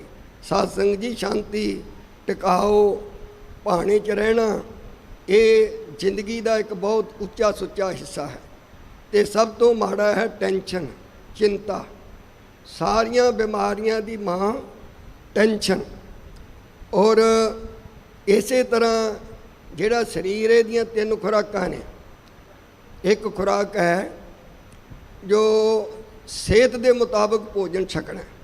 ਬੰਦਾ ਆਪਣੀ ਸਿਹਤ ਨੂੰ ਆਪ ਦੇਖੇ, ਮੈਨੂੰ ਕਿਹੜੀ ਚੀਜ਼ ਮੁਆਫਕ ਹੈ, ਮੈਂ ਉਹ ਛਕਾਂ। ਦਾਲ ਮੁਆਫਕ ਹੈ ਕਿ ਸਬਜ਼ੀ ਮੁਆਫਕ ਹੈ, ਮੈਨੂੰ ਮਿਰਚਾਂ ਮੁਆਫਕ ਨੇ ਕਿ ਨਹੀਂ ਮੁਆਫਕ, ਇਹ ਆਪਣੇ ਸਿਹਤ ਦੇ ਮੁਤਾਬਕ। ਦੂਸਰਾ, ਨੀਂਦ ਪੂਰੀ ਆਉਣੀ, ਇਹ ਵੀ ਇੱਕ ਸਰੀਰ ਦੀ ਖੁਰਾਕ ਹੈ। ਜੇ ਰਾਤ ਨੂੰ 1 ਵਜੇ ਸੌਂ ਕੇ ਕਹੇ ਮੈਂ 3 ਵਜੇ ਉੱਠ ਕੇ ਬੰਦਗੀ ਕਰ ਲਾਂਗਾ, ਨਹੀਂ ਹੋਵੇਗੀ, ਕਿਉਂਕਿ ਜਿਹੜੀ ਨੀਂਦ ਇਹ ਖੁਰਾਕ ਹੈ। ਜੇ ਅੰਮ੍ਰਿਤ ਵੇਲੇ ਉੱਠਣਾ ਤੇ ਜਲਦੀ ਸੌਣਾ ਪਵੇਗਾ। ਔਰ ਤੀਸਰੀ ਖੁਰਾਕ ਹੈ ਖੁਸ਼ ਰਹਿਣਾ, ਇਹ ਵੀ ਇੱਕ ਸਰੀਰ ਦੀ ਖੁਰਾਕ ਹੈ। ਤੋ ਕਦੇ ਵੀ ਸਾਧ ਸੰਗਤ ਜੀ, ਜਿਹੜਾ ਆਪਣੇ ਪਰਿਵਾਰ, ਆਪਣੇ ਸੱਜਣਾ ਮਿੱਤਰਾਂ ਦੇ ਵਿੱਚ 3-4 ਵਾਰੀ ਦਿਹਾੜੀ ਵਿੱਚ ਹੱਸਦਾ, ਇਹ ਉਹਨੂੰ ਖੁਰਾਕ ਉਹਦੇ ਸਰੀਰ ਨੂੰ ਮਿਲ ਰਹੀ ਹੈ। ਇਹ ਤੀਜੀ ਖੁਰਾਕ ਹੈ। ਔਰ ਟੈਨਸ਼ਨ, ਕਲੇਸ਼, ਲੜਾਈ ਝਗੜਾ, ਇਹ ਸਾਰੀਆਂ ਬਿਮਾਰੀਆਂ ਦੀ ਮਾਂ ਆ। ਮੈਨੂੰ ਕੈਨੇਡਾ ਵਿੱਚ ਡਾਕਟਰ ਇੱਕ ਨਾਲ ਮਿਲਾਪ ਹੋਇਆ, ਮੈਂ ਉਹਦੇ ਨਾਲ ਸਵਾਲ ਕੀਤਾ, ਉਹ ਮੈਨੂੰ ਕਹਿਣ ਲੱਗੇ, ਗਿਆਨੀ ਜੀ ਜਿਹੜੀ ਬਲੱਡ ਪ੍ਰੈਸ਼ਰ ਘਟਣਾ ਤੇ ਵਧਣਾ ਜਾਂ ਇਹ ਕੋਈ ਬਿਮਾਰੀ ਨਹੀਂ ਹੈ। ਜਦੋਂ ਬੰਦਾ ਟੈਨਸ਼ਨ ਲੈਂਦਾ, ਪਹਿਲੀ ਸਟੇਜ ਬਲੱਡ ਪ੍ਰੈਸ਼ਰ ਘਟਣਾ। ਤੁਸੀਂ ਟੈਨਸ਼ਨ ਦੂਰ ਕਰ ਦਿਓ, ਠੀਕ ਹੋ ਜਾਓਗੇ। ਦਵਾਈਆਂ ਖਾਣ ਦੀ ਲੋੜ ਨਹੀਂ, ਦਵਾਈਆਂ ਨੇ ਅੰਦਰ ਸਾੜਨਾ। ਜੇ ਤੁਸੀਂ ਟੈਨਸ਼ਨ ਨੂੰ ਨਹੀਂ ਦੂਰ ਕਰਦੇ, ਲਈ ਜਾਂਦੇ ਹੋ, ਦੂਜੀ ਸਟੇਜ 'ਚ ਵਧਣਾ ਬਲੱਡ ਪ੍ਰੈਸ਼ਰ, ਔਰ ਤੀਸਰੀ ਸਟੇਜ ਅਟੈਕ ਆ। ਇਹਦਾ ਇਲਾਜ ਦਵਾਈਆਂ ਨਹੀਂ। ਸੋ ਤੀਸਰੀ ਸਟੇਜ ਹੈ ਜੋ ਪਰਿਵਾਰ ਵਿੱਚ ਖੁਸ਼ ਪ੍ਰਸੰਨ ਰਹਿਣਾ ਹੈ। ਇਹ ਸਰੀਰ ਦੀ ਤੀਸਰੀ ਖੁਰਾਕ ਹੈ। ਧੰਨ ਗੁਰੂ ਗਰੀਬ ਨਿਵਾਸ ਸੱਚੇ ਪਾਤਸ਼ਾਹ ਜੀ ਫਰਮਾਉਂਦੇ ਨੇ, ਆਖਦੇ ਨੇ, ਜਿਹੜਾ ਇਸ ਕਥਾ ਨੂੰ ਸੁਣੇ ਸ਼ਾਂਤੀ, ਔਰ ਇਸ ਨੂੰ ਸ਼ਾਂਤੀ ਦੀ ਪ੍ਰਾਪਤੀ ਆਉਂਦੀ ਹੈ। ਔਰ ਇਤਿਹਾਸ ਵਿੱਚੋਂ ਐਸੀਆਂ ਕਥਾਵਾਂ ਮਿਲਦੀਆਂ ਨੇ ਜਿਨ੍ਹਾਂ ਨੂੰ ਵੇਖ ਕੇ ਬੰਦੇ ਦੀ ਚਿੰਤਾ ਜਿਹੜੀ ਆ ਦੂਰ ਹੋ ਜਾਂਦੀ ਹੈ। ਗੁਰਬਾਣੀ ਦੇ ਬਹੁਤ ਸਾਰੇ ਸ਼ਬਦ ਨੇ, ਚਿੰਤਾ ਦੂਰ ਹੋ ਜਾਂਦੀ ਹੈ। ਚਿੰਤਾ ਆਉਂਦੀ ਹੈ, ਇਹ ਨਹੀਂ ਵੀ ਨਹੀਂ ਆਉਂਦੀ ਹੈ।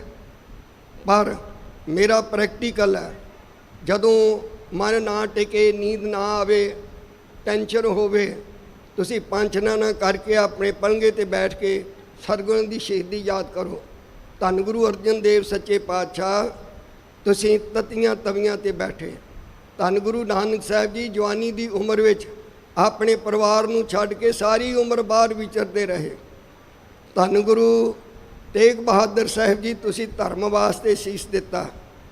ਧੰਨ ਗੁਰੂ ਗੋਬਿੰਦ ਸਿੰਘ ਸਾਹਿਬ ਜੀ, ਤੁਸੀਂ ਬਚਨ ਕੀਤੇ, ਪੰਥ ਵਸੇ ਮੈਂ ਉਜੜਾ ਮਨ ਚਾਉ ਕਨੇਰਾ, ਔਰ ਉਜੜ ਗਿਆ ਪਰਿਵਾਰ, ਤੁਸੀਂ ਕਿਤੇ ਟੈਨਸ਼ਨ ਨਹੀਂ ਲਈ। ਜਦੋਂ ਇਹ ਸ਼ਹਾਦਤਾਂ ਯਾਦ ਕਰੀਏ, ਧੰਨ ਭਾਈ ਤਾਰੂ ਸਿੰਘ ਜੀ, ਧੰਨ ਭਾਈ ਮਨੀ ਸਿੰਘ ਸਾਹਿਬ ਜੀ, ਤਾਂ 10 ਮਿੰਟਾਂ ਵਿੱਚ ਟੈਨਸ਼ਨ ਦੂਰ ਹੋ ਜੂਗੀ। ਜਾਪ ਕਰੋ, ਲੰਮੇ ਪੈ ਕੇ ਨੀਂਦ ਆ ਜਾਵੇਗੀ। ਨੀਂਦ ਸਰੀਰ ਦੀ ਖੁਰਾਕ ਹੈ, ਤਾਂ ਦਵਾਈ ਖਾਣ ਦੀ ਲੋੜ ਨਹੀਂ ਪਵੇਗੀ। ਸ਼ਰਧਾ ਵਧੈ ਮੁਕਤ ਫਲ ਤਾਹੀ। ਕਥਾ ਨੂੰ ਸੁਣਨ ਨਾਲ ਅੰਦਰ ਸ਼ਰਧਾ ਵੀ ਜ਼ਿਆਦਾ ਵਧੇਗੀ। ਔਰ ਮੁਕਤੀ ਦਾ ਫਲ ਭਾਵ ਮੁਕਤ ਵੀ ਹੋਵੋਗੇ, ਮੁਕਤੀ ਦੀ ਦਾਤ ਮਿਲੇਗੀ। ਜਮ ਜਮ ਮਰੈ ਮਰੈ ਫਿਰ ਜੰਮੈ, ਬਹੁਤ ਸਜਾਏ ਪਿਆ ਦੇਸ਼ ਲੰਮੈ। ਇਹ ਜੰਮਣ ਮਰਨ ਦੇ ਗੇੜੇ ਮੁੱਕ ਜਾਣਗੇ। ਪੁਨ ਬਾਲੇ ਬੰਦੇ ਦਵੈ ਹਾਥਾ। ਇਹ ਬਚਨ ਸੁਣ ਕੇ ਜਿਹਦੇ ਵਿੱਚ ਗੁਰੂ ਅੰਗਦ ਦੇਵ ਜੀ ਨੇ ਭਾਈ ਬਾਲਾ ਜੀ ਦੀ ਤੇ ਗੁਰੂ ਨਾਨਕ ਸਾਹਿਬ ਦੀ ਕਥਾ ਦੀ ਵਡਿਆਈ ਕੀਤੀ, ਇਹ ਸੁਣ ਕੇ ਬਾਲਾ ਜੀ ਨੇ ਗੁਰੂ ਅੰਗਦ ਦੇਵ ਜੀ ਦੇ ਚਰਨਾਂ ਤੇ ਮੱਥਾ ਰੱਖ ਦਿੱਤਾ ਬੋਲਿਓ ਬਚਨ ਸੁਣੋ ਮਮ ਨਾਥਾ। ਤੇ ਬੇਨਤੀ ਕੀਤੀ, ਆਖਿਆ ਮੇਰੇ ਮਾਲਕ ਸਤਿਗੁਰੂ ਗੁਰੂ ਅੰਗਦ ਦੇਵ ਜੀ ਸੁਣੋ। ਭਇਓ ਹਦੂਰ ਜਿਤੋ ਇਤਿਹਾਸਾ। ਜਿੰਨਾ ਕਿ ਮੇਰੇ ਪਾਸ ਗੁਰੂ ਨਾਨਕ ਸਾਹਿਬ ਦਾ ਇਤਿਹਾਸ ਸੀ ਸੋ ਵਰਣਨ ਕੀਨੋ ਤੁਧ ਪਾਸਾ। ਮੈਂ ਆਪ ਜੀ ਦੇ ਪਾਸ ਵਰਣਨ ਕੀਤਾ ਹੈ। ਇਸ ਆਗੇ ਸੁਧ ਮੋਹਿ ਨਾ ਕੋ। ਮੈਂ ਫਿਰ ਗੁਰੂ ਨਾਨਕ ਸਾਹਿਬ ਦੀ ਆਗਿਆ ਲੈ ਕੇ ਕਰਤਾਰਪੁਰ ਤੋਂ ਆਪਣੇ ਨਗਰ ਰਾਏ ਭੋਏ ਦੀ ਤਲਵੰਡੀ ਚਲੇ ਗਿਆ। ਇਸ ਤੋਂ ਅੱਗੇ ਬਾਰੇ ਮੈਨੂੰ ਕੋਈ ਪਤਾ ਨਹੀਂ। ਗੁਰੂ ਸਾਹਿਬ ਦੀ ਕੀ ਕੌਤਕ ਕੀਤੇ ਉਹਦੇ ਬਾਰੇ ਮੈਨੂੰ ਨਹੀਂ ਪਤਾ। ਰਾਵਰ ਸਰਬ ਜਾਨ ਹੋਸੂ। ਬਾਕੀ ਮਹਾਰਾਜ ਤੁਸੀਂ ਕੋਈ ਅਣਜਾਣ ਨਹੀਂ, ਤੁਸੀਂ ਅੰਤਰਜਾਮੀ ਹੋ, ਤੁਸੀਂ ਸਭ ਜਾਣਦੇ ਹੋ। ਜਰਾ ਗਰਸੀ ਅਬ ਕਾਇਆ ਮੇਰੀ। ਮੇਰਾ ਸਰੀਰ ਹੁਣ ਬੜਾ ਵਡੇਪੇ 'ਚ ਹੋ ਗਿਆ, ਵਡੇਪੇ ਨੇ ਗਰਾਸ ਲਿਆ, ਬੜੀ ਵੱਡੀ ਉਮਰ ਹੋ ਗਈ ਹੈ। ਲਖੋ ਆਰਬਲ ਭਈ ਵਡੇਰੀ। ਕਿਉਂਕਿ ਉਮਰ ਬੜੀ ਵੱਡੀ ਹੋ ਗਈ ਹੈ ਮੇਰੀ। ਇਹ ਅਬ ਛੂਟੈ ਬਚਨ ਨਿਜ ਕਰੀਏ। ਹੁਣ ਤੁਸੀਂ ਬਚਨ ਕਰੋ ਕਿ ਮੈਂ ਇਹ ਸਰੀਰ ਛੱਡ ਦਿਆਂ। ਜਗ ਸਾਗਰ ਤੇ ਮੋਹਿ ਉਧਰੀਏ। ਇਹ ਸੰਸਾਰ ਸਮੁੰਦਰ ਤੋਂ ਉਧਾਰ ਦਿਓ ਆਪਣੇ ਸਾਹਮਣੇ ਮੇਰਾ ਸਰੀਰ ਛੱਡ ਕੇ। ਸ੍ਰੀ ਅੰਗਦ ਸੁਨ ਕੇ ਮੁਸਕਾਨੇ। ਜਦੋਂ ਬਾਲਾ ਜੀ ਨੇ ਕਿਹਾ ਤੁਸੀਂ ਬਚਨ ਕਰੋ ਮੈਂ ਸਰੀਰ ਛੱਡ ਦਿਆਂ, ਤੇ ਗੁਰੂ ਅੰਗਦ ਦੇਵ ਜੀ ਮੁਸਕਰਾਏ ਹਨ ਤੇ ਅੰਤਰਦਾਮਤਾ ਨਾਲ ਜਾਣਦੇ ਨੇ ਬੋਲੇ।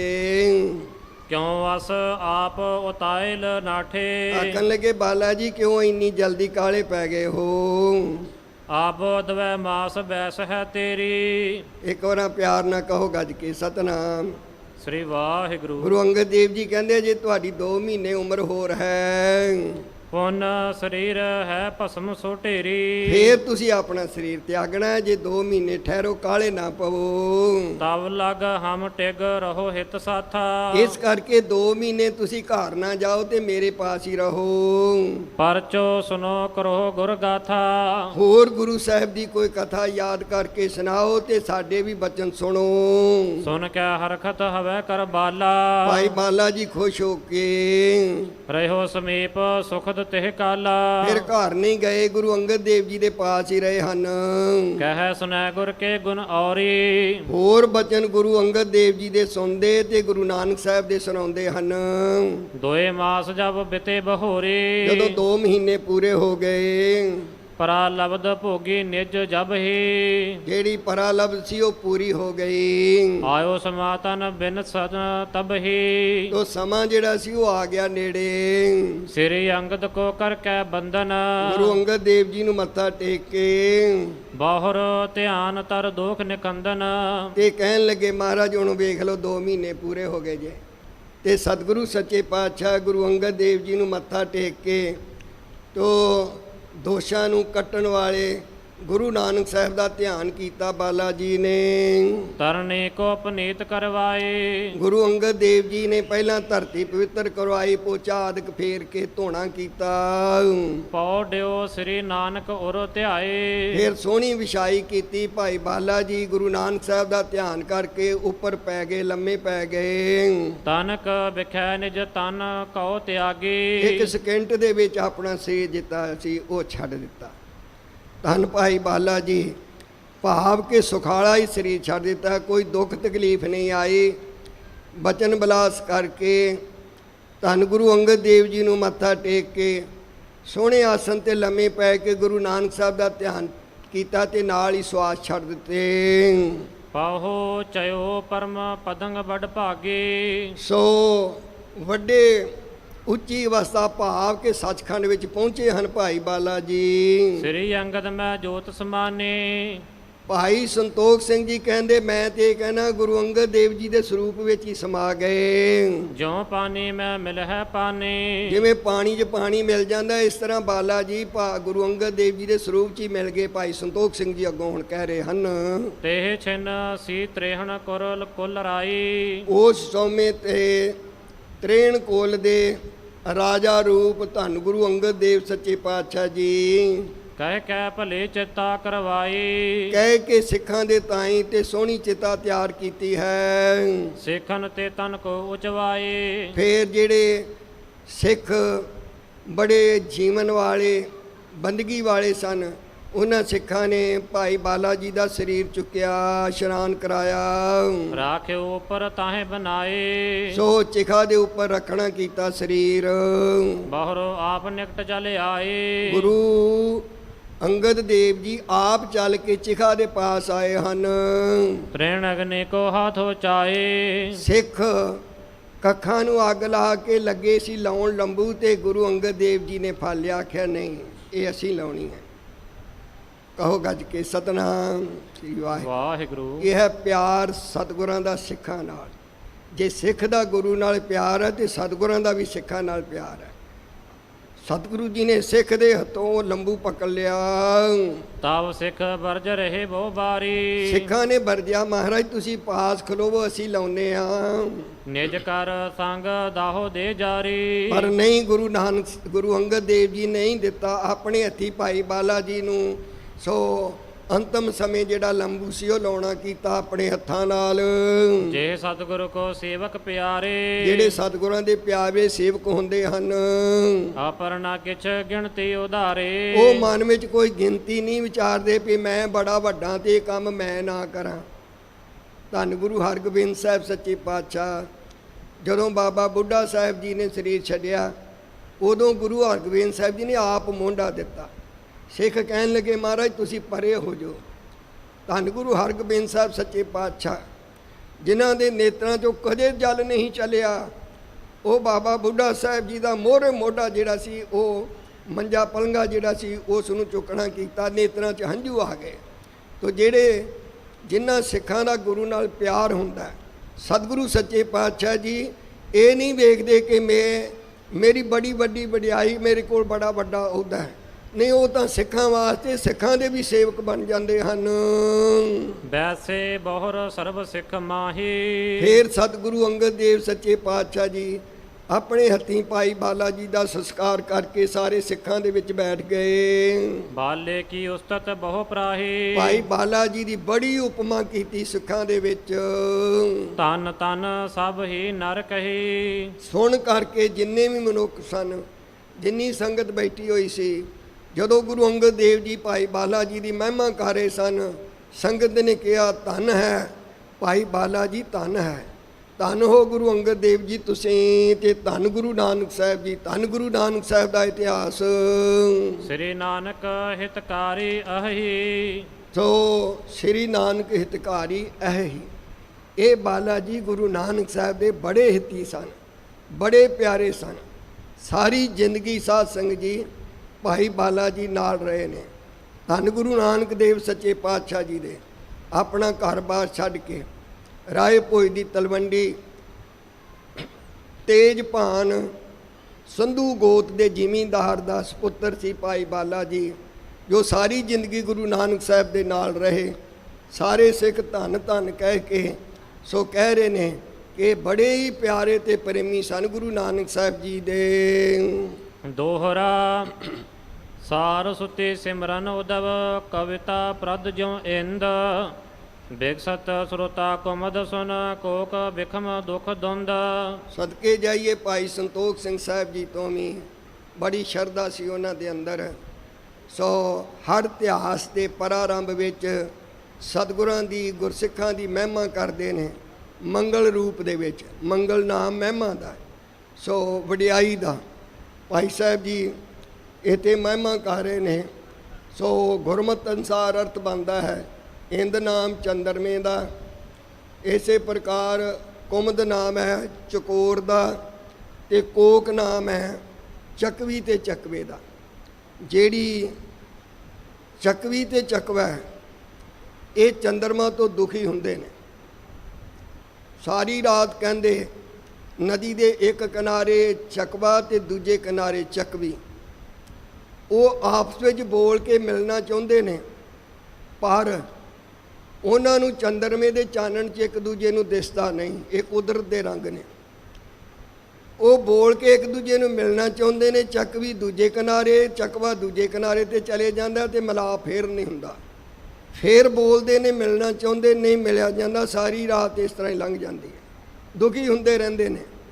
ਪਰ ਜਿਹੜੀ ਚਕੋਰ ਹੈ ਉਹਦਾ ਚੰਦਰਮਾ ਨਾਲ ਬੜਾ ਪਿਆਰ ਹੈ। ਮੋਰ ਬਬੀਹੇ ਬੋਲਦੇ ਸੁਣ ਬੱਦਲ ਕਾਲੇ, ਚੰਦ ਚਕੋਰ ਪ੍ਰੀਤ ਹੈ ਲਾਏ ਤਾਰ ਨਿਹਾਲੇ। ਚਕੋਰ ਜਿਹੜੀ ਹੈ ਉਹ ਚੰਦਰਮਾ ਨੂੰ ਵੇਖ ਕੇ ਇੱਕ ਟੱਕ ਆਪਣੀ ਸੁਰਤੀ ਜੋੜ ਕੇ ਸਾਰੀ ਰਾਤ ਚੰਦਰਮਾ ਵੱਲੋਂ ਵੇਖਦੀ ਰਹਿੰਦੀ ਹੈ। ਉਹ ਦੇਖ ਕੇ ਆਨੰਦ ਐਨਾ ਪ੍ਰਾਪਤ ਕਰਦੀ ਹੈ ਜਿਵੇਂ ਸਿੱਖ ਗੁਰੂ ਦੇ ਦਰਸ਼ਨ ਕਰਕੇ ਆਨੰਦਿਤ ਹੁੰਦਾ ਰਹਿੰਦਾ ਹੈ। ਹੁਣ ਸਾਡੇ ਸਾਹਮਣੇ ਧੰਨ ਗੁਰੂ ਨਾਨਕ ਸਾਹਿਬ ਜੀ ਬੈਠੇ ਹੋਣ, ਕਿਸੇ ਦਾ ਜੀ ਕਰੂਗਾ ਘਰ ਜਾਣ ਨੂੰ? ਸਾਰਿਆਂ ਨੇ ਗੁਰੂ ਨਾਨਕ ਸਾਹਿਬ ਜੀ ਵੱਲ ਤੱਕੀ ਜਾਣਾ ਹੈ। ਸੋ ਇਹ ਦਲੀਲ ਦਿੱਤੀ ਹੈ ਭਾਈ ਸੰਤੋਖ ਸਿੰਘ ਸਾਹਿਬ ਜੀ ਨੇ। ਕਹਿੰਦੇ ਜਿਵੇਂ ਚੰਦਰਮਾ ਵੱਲ ਇੱਕ ਟੱਕ ਚਕੋਰ ਦੇਖਦੀ ਰਹਿੰਦੀ ਹੈ, ਇਸੇ ਤਰ੍ਹਾਂ ਗੁਰੂ ਕੇ ਸਿੱਖ ਖਡੂਰ ਸਾਹਿਬ ਵਿੱਚ ਗੁਰੂ ਅੰਗਦ ਦੇਵ ਜੀ ਵੱਲੋਂ ਦੇਖਦੇ ਰਹਿੰਦੇ ਨੇ। ਕਥਾ ਨੂੰ ਸੁਣਦੇ ਗੁਰੂ ਅੰਗਦ ਦੇਵ ਜੀ ਵੱਲ ਦੇਖਦੇ ਰਹਿੰਦੇ ਨੇ। ਔਰ ਇਸੇ ਤਰ੍ਹਾਂ ਇਸ ਕਥਾ ਨੂੰ ਸੁਣਨ ਵਾਲੇ ਕੌਣ ਨੇ? ਉਹ ਚਕੋਰ ਦੀ ਨਿਆਈ ਹਨ, ਗੁਰਸਿੱਖ ਪਿਆਰੇ। ਤੇ ਅੱਗੇ ਕਹਿੰਦੇ ਚੱਕਵੀ ਚੱਕਵਾ ਉਸੇ ਚੰਦਰਮਾ ਨੂੰ ਦੇਖ ਕੇ ਉਹ ਦੁਖੀ ਹੁੰਦੇ ਨੇ। ਇਸ ਕਥਾ ਨੂੰ ਸੁਣ ਕੇ ਤੇ ਜਿਹੜੇ ਬੇਮੁਖ ਲੋਕ ਨੇ ਉਹ ਦੁਖੀ ਵੀ ਹੁੰਦੇ ਨੇ। ਉਹ ਪਤਾ ਕਿਵੇਂ ਦੁਖੀ ਹੁੰਦੇ ਨੇ? ਕਹਿੰਦੇ ਜਾਣਾ ਕੀ ਹੈ, ਗੁਰਦੁਆਰੇ ਸਾਹਿਬ ਗਏ ਸਾਂ, ਉੱਥੇ ਕਹਿੰਦੇ ਝੂਠ ਨਾ ਬੋਲੋ। ਹੁਣ ਦੁਕਾਨ ਚਲਾਉਣੀ ਆ, ਝੂਠ ਨਾ ਬੋਲਾਂਗੇ ਕੰਮ ਕਿਵੇਂ ਚੱਲੂਗਾ? ਕਾਹਦੀ ਉੱਥੇ ਕਥਾ ਹੁੰਦੀ ਆ? ਉੱਥੇ ਕਹਿੰਦੇ ਸ਼ਰਾਬ ਨਾ ਪੀਓ, ਸਾਨੂੰ ਹੁਣ ਪੀਏ ਨਾ ਤੇ ਨੀਂਦ ਨਹੀਂ ਆਉਂਦੀ। ਉੱਥੇ ਕਹਿੰਦੇ ਕੇਸ ਨਾ ਕਟਾਓ। ਇਹੋ ਜਿਹੀਆਂ ਗੱਲਾਂ ਕਰੀ ਜਾਂਦੇ ਨੇ, ਗੁਰਬਾਣੀ ਦੀ ਕਥਾ ਤਾਂ ਕਰਦੇ ਨਹੀਂ। ਹੁਣ ਉਹ ਗੁਰਬਾਣੀ ਪੜ੍ਹਨ ਤੇ ਉਹਨਾਂ ਨੂੰ ਪਤਾ ਲੱਗੇ ਵੀ ਸਾਰਾ ਕੁਝ ਤੇ ਗੁਰਬਾਣੀ 'ਚ ਲਿਖਿਆ ਹੋਇਆ, ਸਭ ਕੁਝ ਤਾਂ ਲਿਖਿਆ ਇਤਿਹਾਸ ਵਿੱਚ ਤੇ ਗੁਰਬਾਣੀ 'ਚ। ਕਿ ਜਿਹੜੇ ਬੇਮੁਖ ਹਨ ਉਹਨਾਂ ਨੂੰ ਉਹ ਤੇ ਚੱਕਵੀ ਤੇ ਚੱਕਵੇ ਦੀ ਨਿਆਈ, ਉਹਨਾਂ ਨੂੰ ਕਥਾ ਚੰਗੀ ਨਹੀਂ ਲੱਗਦੀ। ਹਾਂ, ਗਾਉਣ ਨੱਚਣ ਵਾਲੀ ਹੋਵੇ ਫਿਰ ਭਾਵੇਂ ਸਾਰੀ ਰਾਤ ਬੈਠੇ ਰਹਿਣ, ਲੇਕਿਨ ਕਥਾ ਵਿੱਚ 10 ਮਿੰਟ ਬੈਠੇ ਮਨ ਕਾਹਲਾ ਜਿਹਾ ਪੈ ਗਿਆ, ਚਲੋ ਉੱਠ ਕੇ ਚੱਲੋ ਭਾਈ। ਸੋ ਕਾਰਨ ਕੀ? ਅੰਦਰ ਮੈਲ ਲੱਗੀ ਹੋਈ ਹੈ। ਸੋ ਸਤਿਗੁਰੂ ਜੀ ਕਹਿੰਦੇ ਵੀ ਜਿਹੜੀ ਇਹ ਗੁਰੂ ਦੀ ਕਥਾ ਹੈ, ਜਿਹੜੇ ਉਹ ਤੇ ਚੰਦਰਮਾ ਦੀ ਨਿਆਈ ਆ, ਜਿਹੜੇ ਸੁਣਦੇ ਉਹ ਚਕੋਰ ਦੀ ਨਿਆਈ ਹਨ, ਤੇ ਜਿਨ੍ਹਾਂ ਨੂੰ ਚੰਗੀ ਨਹੀਂ ਲੱਗਦੇ ਉਹ ਚੱਕਵੀ ਤੇ ਚੱਕਵੇ ਦੀ ਨਿਆਈ ਹਨ। ਚੌਪਈ ਆਵ ਸ੍ਰੀ ਅੰਗਦ ਕੀ ਸੁਨ ਕਥਾ। ਸੋ ਭਾਈ ਸੰਤੋਖ ਸਿੰਘ ਸਾਹਿਬ ਜੀ ਕਹਿੰਦੇ ਹੁਣ ਗੁਰੂ ਅੰਗਦ ਦੇਵ ਜੀ ਦੀ ਕਥਾ ਸੁਣੋ, ਕਿਉਂਕਿ ਭਾਈ ਬਾਲਾ ਜੀ ਤਾਂ ਹੁਣ ਜੋਤੀ ਜੋਤ ਸਮਾ ਗਏ ਆ। ਤੋ ਭਾਈ ਸੰਤੋਖ ਸਿੰਘ ਜੀ ਅੱਗੇ ਕਹਿੰਦੇ ਹੁਣ ਗੁਰੂ ਅੰਗਦ ਦੇਵ ਜੀ ਦੀ ਕਥਾ ਸੁਣੋ ਜੀ। ਭਈ ਜਥਾ ਉਚਰੋ ਮੈਂ ਤਥਾ। ਜਿਸ ਤਰ੍ਹਾਂ ਮੈਂ ਗੁਰੂ ਅੰਗਦ ਦੇਵ ਜੀ ਬਾਰੇ ਕਥਾ ਗੁਰਸਿੱਖਾਂ ਤੋਂ ਸੁਣੀ, ਉਸੇ ਤਰ੍ਹਾਂ ਮੈਂ ਲਿਖਣਾ ਕੀਤੀ। ਜੰਗਲ ਮਤੇ ਜੋ ਹੋਤੀ ਸਰਾਏ। ਸੋ ਮੱਤੇ ਦੀ ਸਰਾਂ, ਜੰਗਲਦਾਰ ਤੇ ਇੱਥੋਂ ਮਾਲਵਾ ਕਰਨਾ। ਪਹਿਲਾਂ ਜੰਗਲ ਹੀ ਹੁੰਦੇ ਸੀ, ਇਹ ਗੁਰੂ ਗੋਬਿੰਦ ਸਿੰਘ ਸਾਹਿਬ ਜੀ ਨੇ ਮਾਲਾ ਮਾਲ ਕੀਤੇ ਨੇ। ਸੋ ਜੰਗਲ ਦਾ ਅਰਥ ਜਿੱਥੇ ਵੀ ਆਵੇ ਉਹ ਮਾਲਵਾ ਕਰਨਾ। ਜਿਹੜੀ ਮਤੇ ਦੀ ਸਰਾਂ ਮਾਲਵੇ ਦੇ ਵਿੱਚ ਹੈ।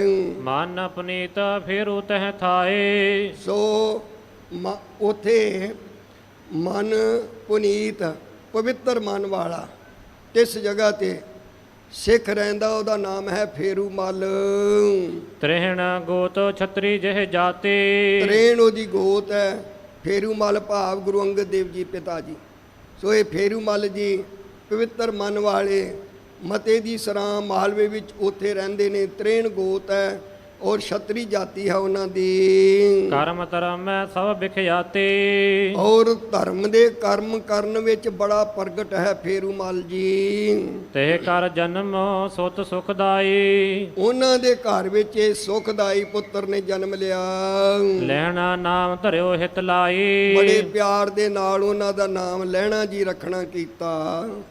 ਜਨਮਤ ਭਗਤ ਸੰਗ ਜਿਸ ਆਏ। ਮਾਨੋ ਗੁਰੂ ਅੰਗਦ ਦੇਵ ਜੀ ਦੇ ਜਿਹੜੇ ਜਨਮ ਹੋਇਆ ਹੈ, ਮਾਨੋ ਭਗਤੀ ਦਾ ਜਨਮ ਹੈ। ਇਹਦਾ ਭਾਵ ਸਮਝੋ ਕਿ ਪਿਛਲੇ ਜਨਮਾਂ ਦੀ ਬੜੀ ਭਗਤੀ ਸੀ ਫੇਰੂ ਮਲ ਦੀ ਤੇ ਗੁਰੂ ਅੰਗਦ ਦੇਵ ਜੀ ਦੀ। ਇਹ ਗੁਰੂ ਅੰਗਦ ਦੇਵ ਜੀ ਇਹ ਨਹੀਂ ਕੋਈ ਮਨੁੱਖ ਸਨ ਤੇ ਮਨੁੱਖ ਤੋਂ ਗੁਰੂ ਨੇ, ਸਤਿਗੁਰਾਂ ਨੇ ਗੁਰੂ ਬਣਾ ਦਿੱਤਾ, ਨਹੀਂ। ਉਹਨਾਂ ਦੀ ਪਿਛਲੇ ਜਨਮਾਂ ਦੀ ਬੜੀ ਭਗਤੀ ਸੀ। ਸੋ ਭਾਈ ਸੰਤੋਖ ਸਿੰਘ ਸਾਹਿਬ ਕਹਿੰਦੇ ਨੇ ਕਿ ਮਾਨੋ ਕਿ ਇਹ ਭਗਤੀ ਹੀ ਆਈ ਹੈ। ਗੁਰੂ ਅੰਗਦ ਦੇਵ ਜੀ ਨੇ ਜਨਮ ਲਿਆ, ਮਾਨੋ ਇਹ ਭਗਤੀ ਆਈ ਹੈ। ਕਿਦੋਂ ਤਾਹੇ ਨਿਜ ਦੇਹ ਬਣਾਏ। ਮਾਨੋ ਭਗਤੀ ਨੇ ਆਪਣਾ ਸਰੂਪ ਜਿਹੜਾ ਹੈ ਉਹ ਧਾਰਨ ਕੀਤਾ ਹੈ ਜੀ। ਧੀਰਜ ਖਿਮਾ ਪੁਜਾ ਜਿਹ ਸੋ ਹੈ। ਸੋ ਜਿਨ੍ਹਾਂ ਦੇ ਅੰਦਰ ਧੀਰਜ ਤੇ ਖਿਮਾ ਰੁਪਈਏ ਭੁਜਾ ਹਨ, ਆਜਰ ਜਰਨ ਸੁਭ ਰਿਦਾ ਭਇਓ ਹੈ। ਸੋ ਅਜਾਰ ਨਾ ਜਰਨ ਵਾਲਿਆਂ ਨੂੰ, ਚੀਜ਼ਾਂ ਨੂੰ, ਗੱਲਾਂ ਨੂੰ, ਮੁਸ਼ਕਲਾਂ ਨੂੰ ਜਰ ਲੈਣ ਵਾਲੇ ਧੰਨ ਗੁਰੂ ਇਹ ਭਾਈ ਸੰਤੋਖ ਸਿੰਘ ਜੀ ਕਹਿੰਦੇ ਸ਼ੁਭ ਪਵਿੱਤਰ ਹਿਰਦੇ ਵਾਲੇ ਇਹ ਭਾਈ ਲਹਿਣਾ ਜੀ ਜਿਹੜੇ ਨੇ ਉਹ ਆਏ ਨੇ। ਸੋ ਇੱਥੇ ਭਾਈ ਸੰਤੋਖ ਸਿੰਘ ਜੀ ਭਾਈ ਲਹਿਣੇ ਜੀ ਦੇ ਜਨਮ ਕਥਾ ਜਿਹੜੀ ਹੈ ਉਹ ਸਾਰੀ ਦੱਸ ਰਹੇ ਨੇ। ਕੱਲ ਨੂੰ ਜਿਵੇਂ ਸਤਿਗੁਰੂ ਜੀ ਬਖਸ਼ਿਸ਼ ਕਰਨਗੇ ਅੱਗੇ ਚੱਲਾਂਗੇ। ਸਮਾਂ ਹੋ ਗਿਆ, ਭੁੱਲ ਚੁੱਕ ਦੀ ਮੁਆਫੀ, ਭੁੱਲਾਂ ਚੁੱਕਾਂ ਮੇਰੀ ਝੋਲੀ 'ਚ ਪਾ ਦਿਓ। ਗੁਰੂ ਦੀਆਂ ਗੱਲਾਂ ਆਪਣੇ ਹਿਰਦੇ 'ਚ ਵਸਾਓ, ਜਿਸ ਕਰਕੇ ਆਪਾਂ ਲੋਕ ਸੁਖੀ ਪਰਲੋਕ ਸੁਹੇਲੇ ਨਾਨਕ ਹਰ ਪ੍ਰਭ ਆਪੈ ਮੇਲੇ ਦੀ ਦਾਤ ਨੂੰ ਪ੍ਰਾਪਤ ਹੋਈਏ। ਆਓ ਪਿਆਰ ਵਿੱਚ ਫਤਿਹ ਬੁਲਾਈਏ ਜੀ। ਵਾਹਿਗੁਰੂ ਜੀ ਕਾ ਖਾਲਸਾ, ਵਾਹਿਗੁਰੂ ਜੀ ਕੀ ਫਤਿਹ।